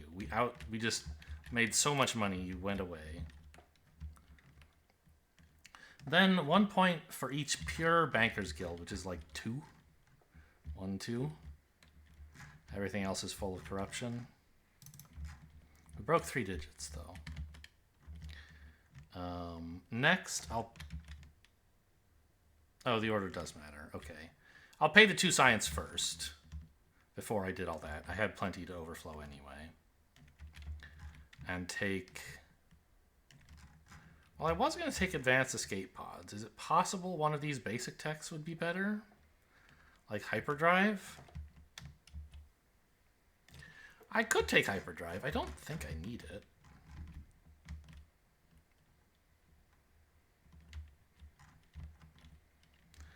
I have 5 ships here. I can move in here with 4, then move in here with 3. Yeah, I should be fine. I don't need hyperdrive. So I'll take the max points. I could take torpedoes, but right. Escape pods is giving me another trade token, which is why it's a good tech at the moment.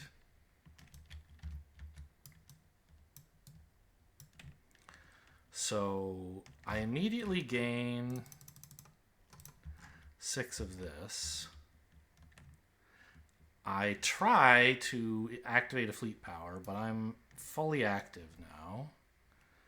And I gain a trade token.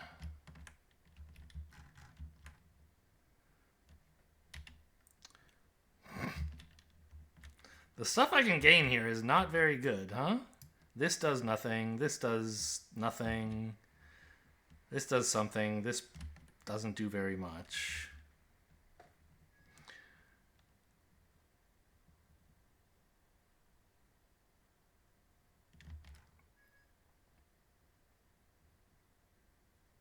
Okay, here's actually a thought. I'm going to put back the 6 points and not gain this tech just yet.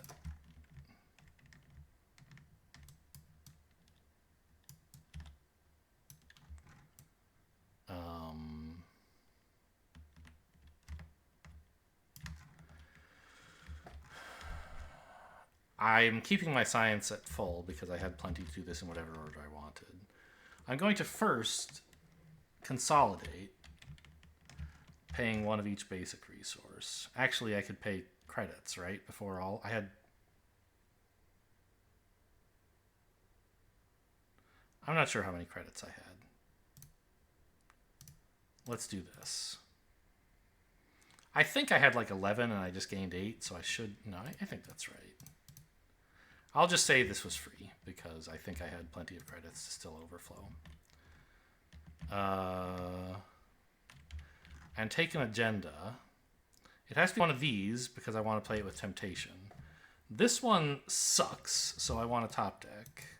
And maybe what I top deck will inform my choice about technologies somehow. Or trade tokens, rather.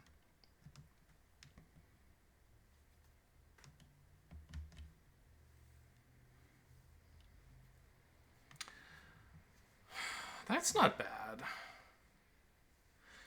I have 5 points for being at Statecraft 2.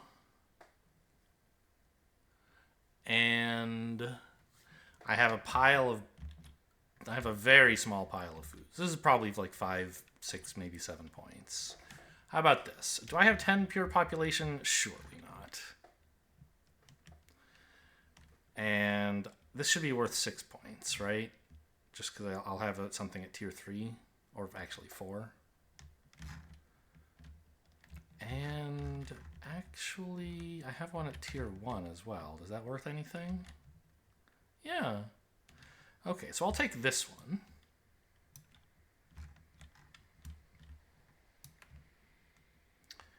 Which, unsurprisingly, does nothing for my choice of what trade token to take. But, you know, if I had taken the one that said, gain lots of basic resources, maybe I would have opted for some basic resources. I guess that's what I'm doing anyway. But I guess there are some that are like, for how many bounty tokens you have. So if I'd gotten one of those, it would have been nice to know. As it is, though, this is just giving me 2 basic resources.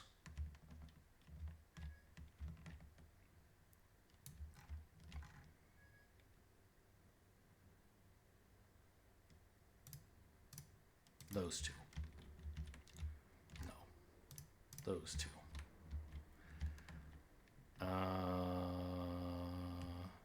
And now I will go gain that advanced escape pods.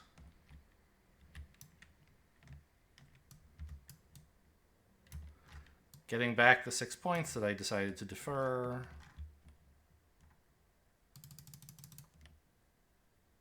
Hang on. Wasn't getting to 100 where my 6 points came from?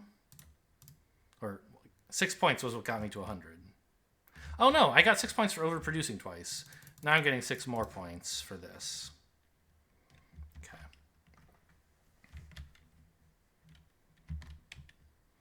And I could activate a fleet power, but I can't. And I already gained the trade token. So this is done. So I need to clean this up.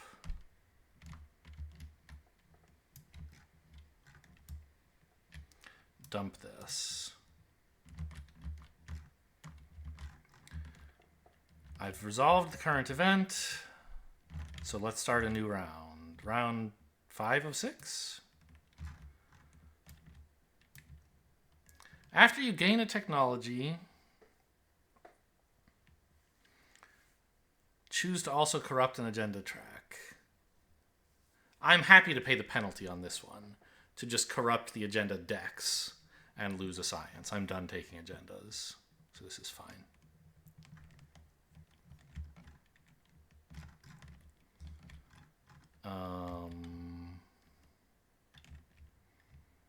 So we want to play one of the temptation cards. They're sort of similar, I think. No. I want the heroic one.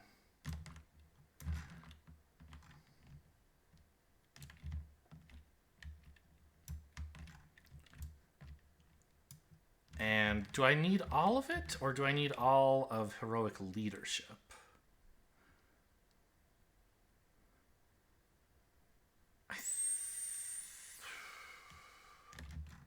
I think I'd rather have all of heroic leadership if I can get away with this. Because this can give me 2 more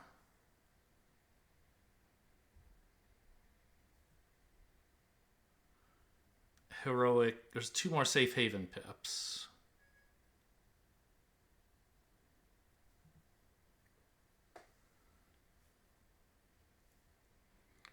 even without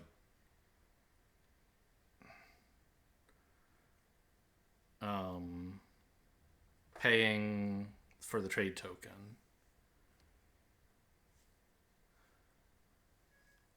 I can take commit and exert. And because I'm playing a temptation, I can afford to play this as well. Which means that I don't mind, by the way, paying the cost of exert to lose an agenda. I can just take whatever agenda is scoring me the least, which apparently is this one. Because I can't get my 10th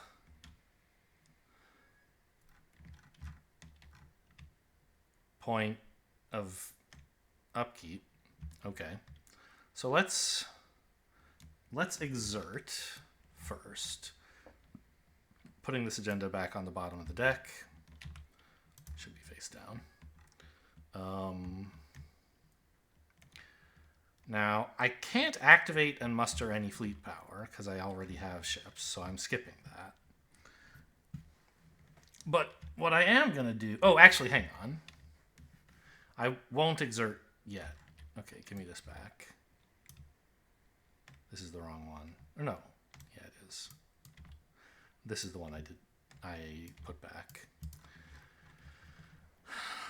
I will first commit. Gaining a corruption to my society track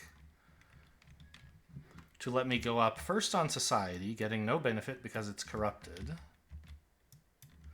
and then on statecraft. Ooh, is this...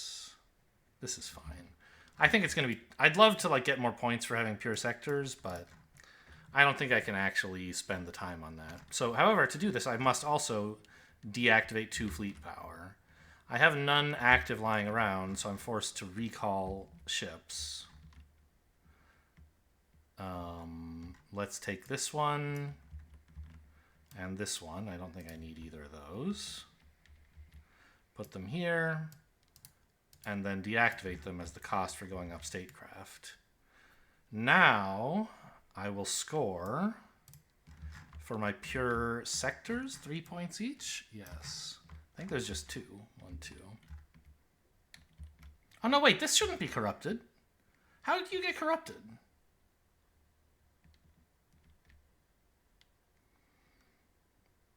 That's not allowed. It says so right here.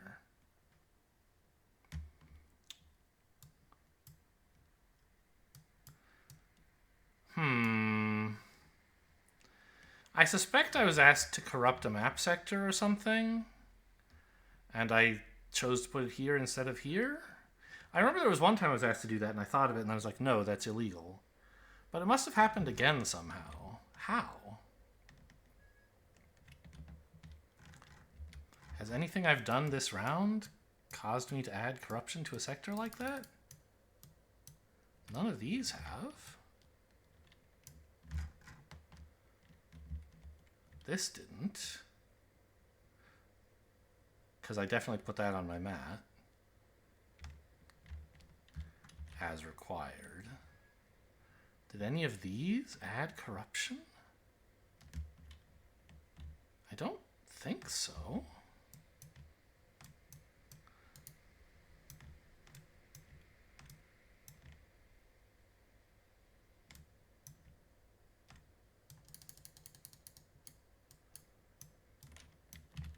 Is it possible this happened last round when I played my temptation card then? I don't even think I did play my temptation card that round. I'm not sure what's happening here. I'm gonna give myself... I'm just gonna say that this corruption should never have been here, and I'm not gonna penalize myself for... I'm not gonna try to figure out how I should have put it somewhere else.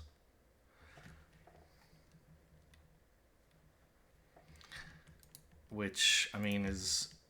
If I put it there when I should have put it somewhere else, clearly I'm giving myself an advantage there. But I don't know what it was, and I can't find anything that suggests what it might have been. So I'm going to give myself 1 extra point for when I took innovation, which is lost now. But this should have scored for 1 more pure Bankers Guild. And now I'll score 9 points for my 3 pure sectors. 1, 2, 3.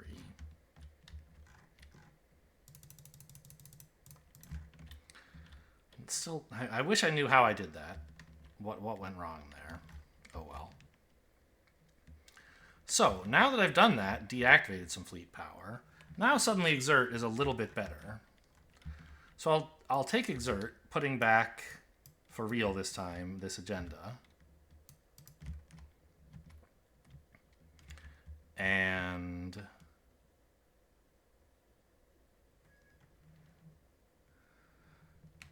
activate a fleet power. Hang on. Because I went to level 4 of this, I should be working on a safe haven. Now I'll activate a fleet power and deploy that fleet power. It is optional. I don't really want it deployed in my home sector, to be honest. So I just won't. All the benefits on action cards are always optional. You can forfeit them if you want. So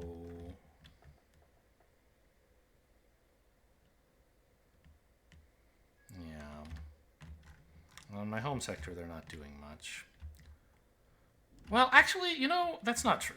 Because I'm not really getting any more chances to deploy fleet power. And I do have an agenda that gives me points for deployed fleets. Probably I'm going to undeploy this to put the fleet power on the safe haven in a minute, but until such time, I'd like to have a fleet on a pure sector. Maybe I can recall from an impure sector later. Anyway, and I'll finish exert by producing 2 resources. I'm full on these 2.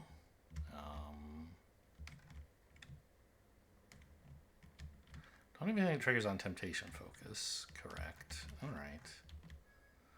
So I'll produce food because that actually does something.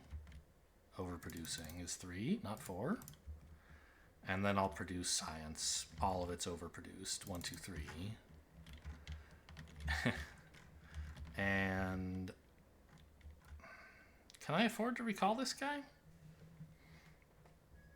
Or yeah, I can, because he's not needed for any combat. So I'll recall this one to put here.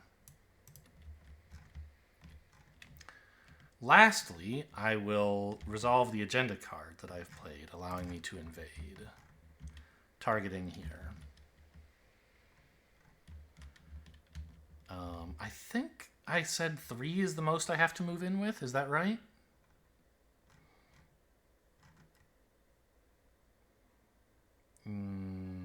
Actually, even 2 would do it.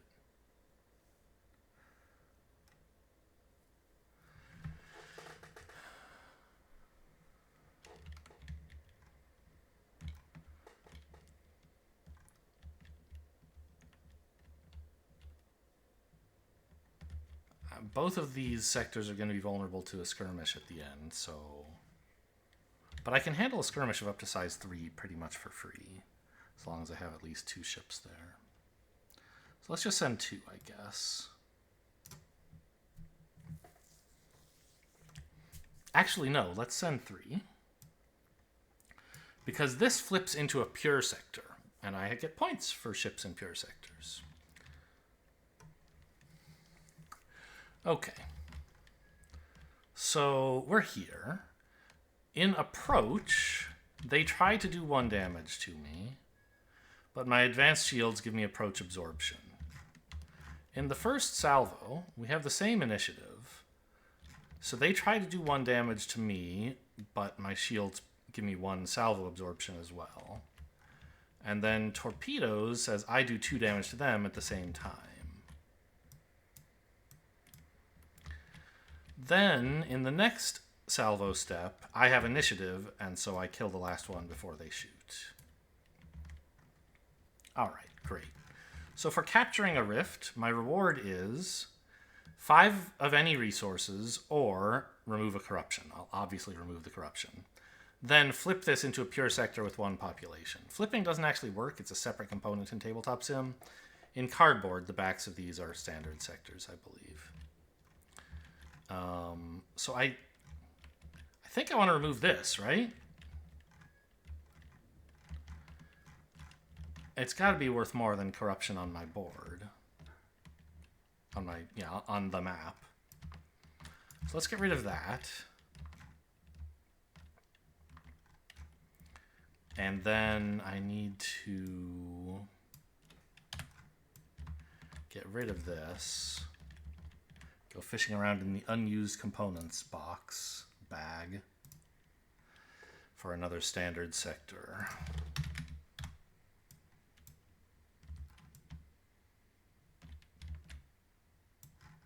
I wish there were snap points for these so they didn't like... These walls get in the way, right? They're tough to put these down in, but you know, this is fine. So it gets 1...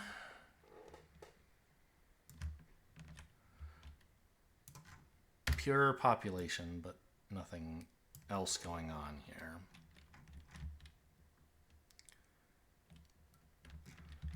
And I believe that concludes my actions for the turn. Yeah.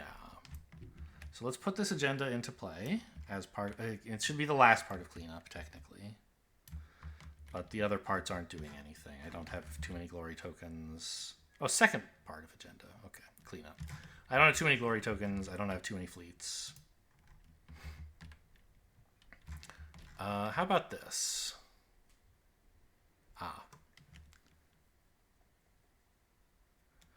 Sure. So I will take the penalty, which is to... Let me just double check. But yeah, it must be to corrupt the dominance deck. Yes? Would that be filed under corruption? Place corruption on agenda offer. Yes. So let's corrupt the dominance deck and pay a science. Oh no, my poor science. Resolving this crisis. And this is the last... Hang on, there's 6 here because I put Heroic Temptation in. I keep doing that. Knock it off. The last turn of the game. We missed all the wars again, and it's just a 1. After placing a guild, well, forget that. I do have a shipyard I can pick up, though. So that's fine.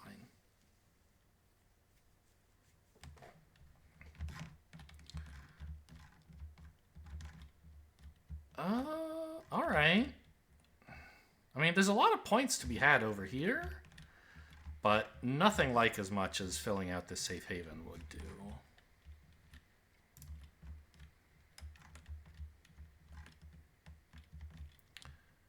So it still seems like heroic leadership is the way to go.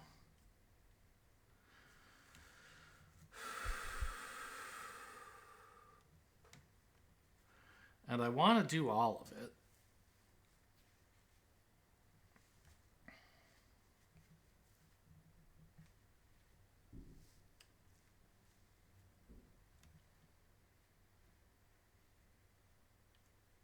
Yes. Okay. So I'll play leadership, dumping any card. And I'll play all of it. Actually...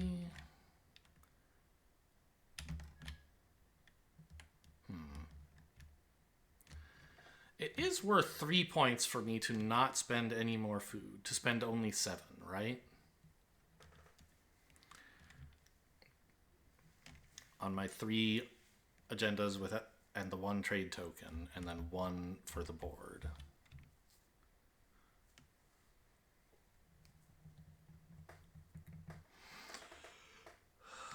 So am I getting more than 3 points out of this trade token?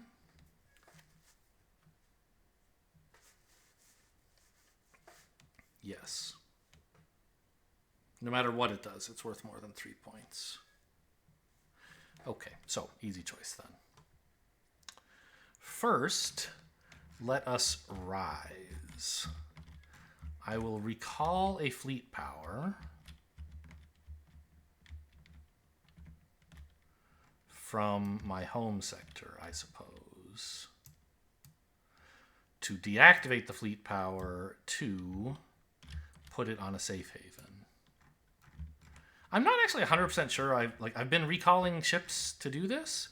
I think anytime you have to pay a cost that is to recall a fleet power, to deactivate a fleet power, and you don't have any inactive fleet power left, I believe you can recall a ship to create some active fleet power. I'm not 100% sure, but I think so. And I will also, oops, it's over here. As part of this, I will score my glory tokens for 10.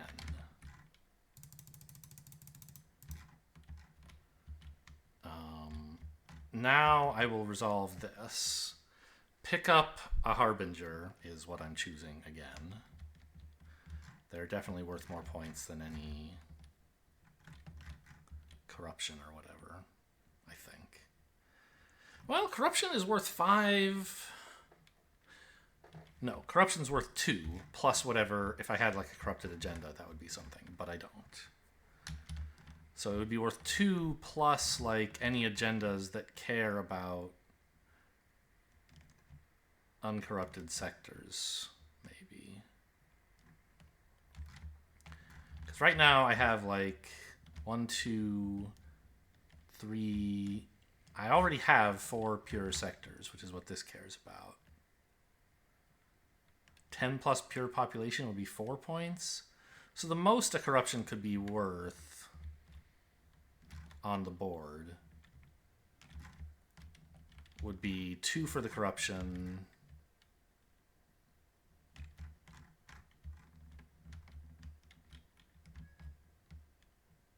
2, 4, 7, 8.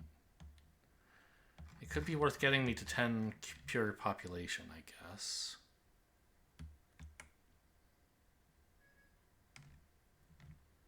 Which is 4 points. So that would be worth like 6 to uncorrupt. Plus 1 for the bank. There isn't a Bankers Guild there, though. Oh, yeah, 6 for the Bankers Guild.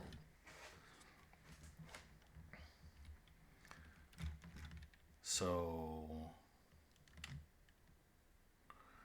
2, 4, 2 and 4 is 6. 1 is 7. Then I get fleet power in pure sectors. 8, 9. I just still can't find a way for this to be worth more than picking up a Harbinger. 10? Oh, wait. Each Bankers Guild is worth an extra 5 this round. So actually just... Yeah. Clearing this corruption is better than picking up a Harbinger, weirdly. Okay. I'll do that then as my reward for the safe haven completion.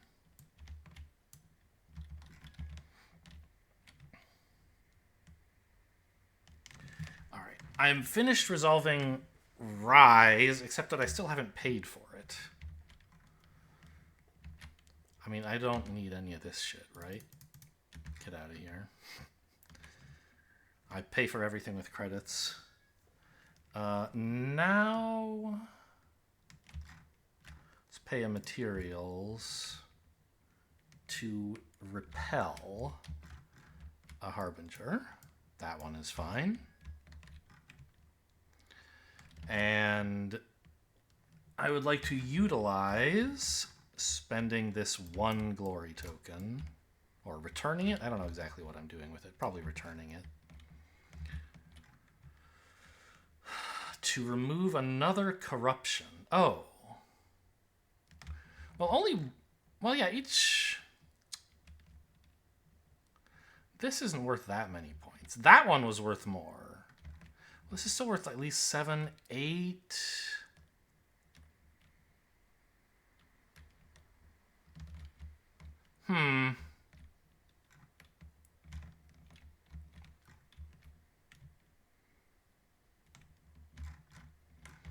So I think actually, while removing this corruption was the most useful thing to do with the fleet, the safe haven, I now have more corruption removal and nothing that good to do with it. So instead,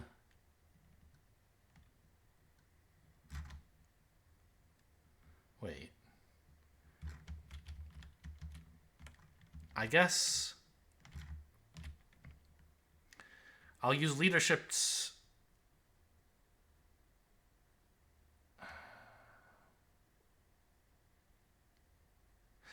Leadership already removed one Harbinger with Repel. And with Rise, I cleared a corruption, but I'd like to roll that back and get rid of a Harbinger.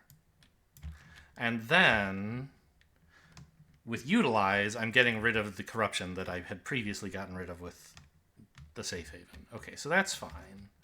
And now I can resolve one of my preferred focuses actions. So I could take... no. Okay, all the ones in hand suck, and they're not even my preferred focuses. I could take production, which seems like it would be worth a lot of points.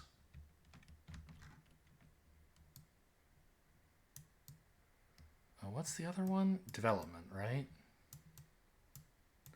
How did I miss that? Is it in my hand?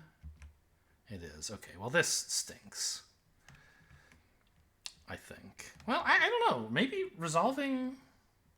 removing one corruption from a population? It's worth like 6 points at least. How much can I get for accumulate? 9? That's pretty good. Yeah, so if I clean this up, it's worth 5, 6 for the Bankers Guild. 1 for the fleet is 7.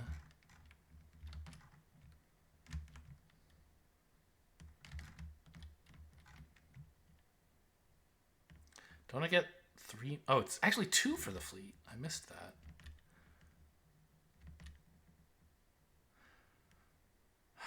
I don't know. I can't do the math on how much that's worth. My pure population is already at least 10, so this one doesn't care. I already have at least 4 pure sectors, so this doesn't care. 2 points for fleet power.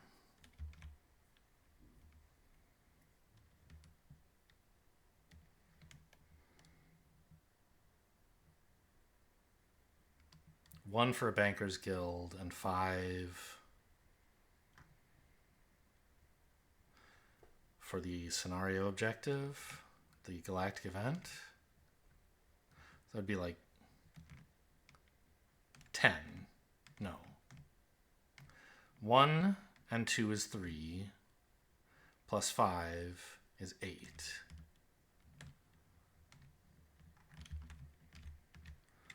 So removing a corruption would be worth 8.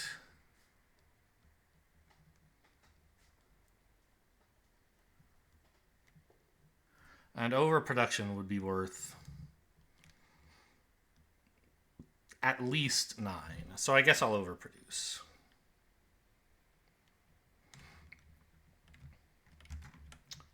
As my last leadership action.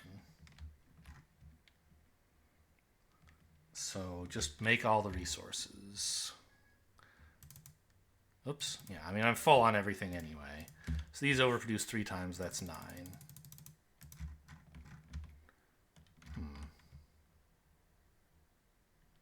Oh well. I guess I could have, like, paid fewer credits and stuff. But I still wasn't going to have 8, so it didn't really matter. Alright, I think that's it for my heroic leadership. Let's put that in the discard pile. Send this trade token back to the board. And what's going on with this crisis? Ah, yes. I will remove a shipyard. They are worth none points to me, I think. I have one agenda that cares about them, but like, don't I need a lot for them to be good? No, I didn't even... I threw that agenda away or something. Oh, I never took it. It was this one. Okay, so then I've paid that price. There are no crises on the board. So we move to end of cycle. First, what is this? No, right, here. Resolve the crisis board. They're attacking with a strength 1+1. My base of 1 because I have 1 corruption. 1 more because of it being round 3 here. So I have to show I can defend 2 everywhere. But anywhere I have a Corvette, which is everywhere, I can just, no matter how many, even with just 1, I could take damage in the salvo phase and absorb it with shields and then torpedo them and sink both ships, so to speak. So I don't have to look too closely because a single Corvette is guaranteed to be present everywhere, and 1 Corvette is enough to repel a skirmish of size 2. There's no economic penalties, so we move on to upkeep. Mine is 9, 4 of these guys, and 1 on the board. It's too bad I couldn't keep a little bit... Oh, you know what? I could. You can pay 1 food for upkeep, but you can also pay a mix of 2 other materials, 2 of these 2 materials for upkeep, which means I can keep 8 food, which helps with my agenda. Great. I'm so smart. Should have figured that out earlier. Safe havens are done. Score the scenario card.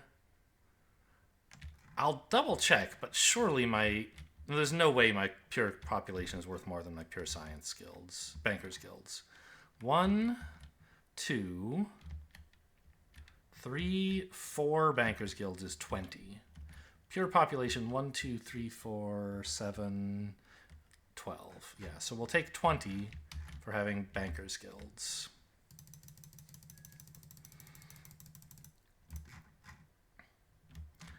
That ends the last galactic event. So we move on to agendas. 8 or more resources I have in 3 piles. So that's 9 points. Boy, in like cycle 2, I felt like I was getting clobbered, and I just did everything in cycle 3. As I told you, a lot seems to happen, even when you don't have that many agenda cards, I guess.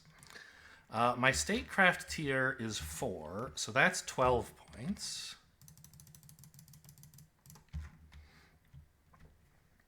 Number of pure bankers guilds we said was 4, I think. Because I just double checked though. 1, 2, 3, 4. Yep. And then number of science guilds is none. This one, I do have 3 pure sector defenses, so that's 5.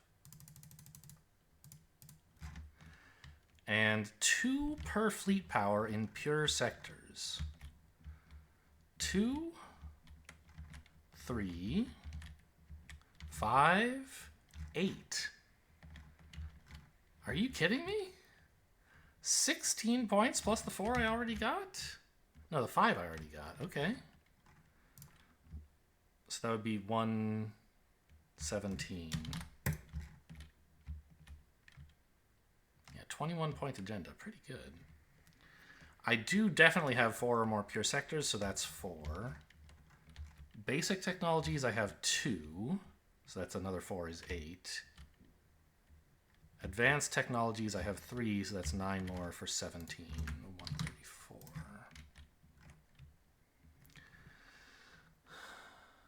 No, 234. Oh my gosh, I forgot to carry the 1 when I went up from 190 to 20 whatever. Ooh, don't trust me not to use the plus button, apparently. I believe I have 11 pure population, right? 2, 4, 7, 11, 12. So that's at least 10. So 4 points there.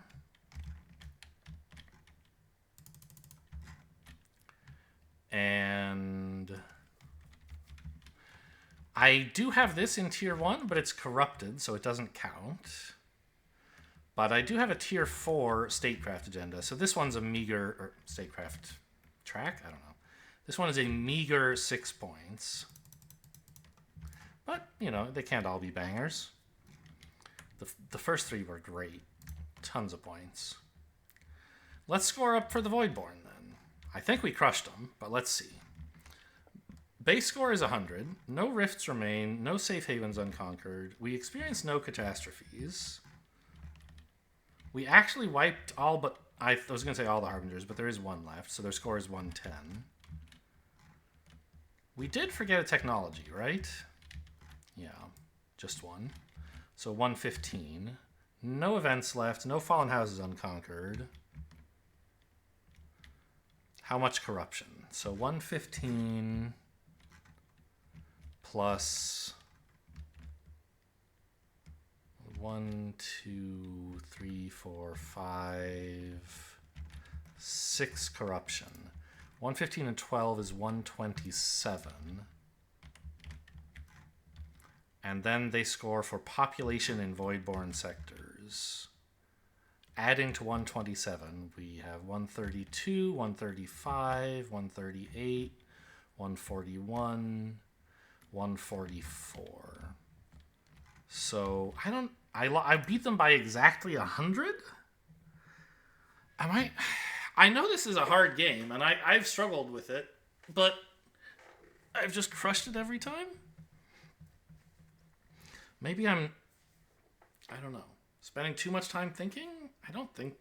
I mean, obviously, a lot of people would play it faster than me, but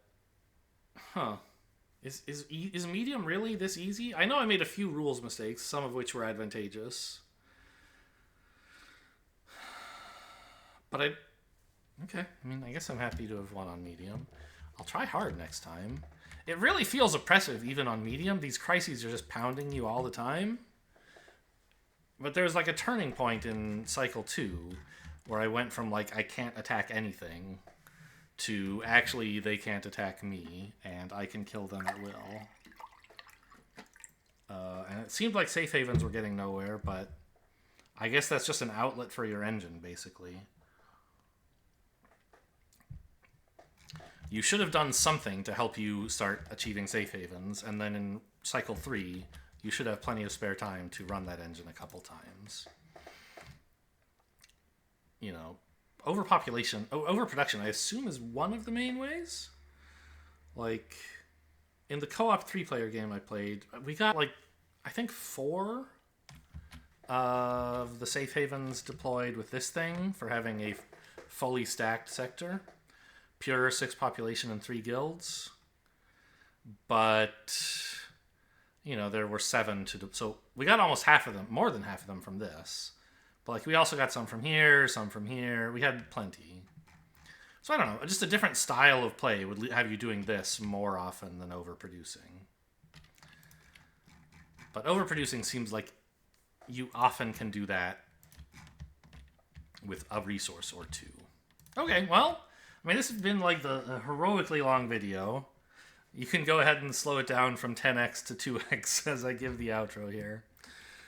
Thanks for watching, and I hope you guys enjoyed this long but rewarding, I think, board game. And I'll see you next time.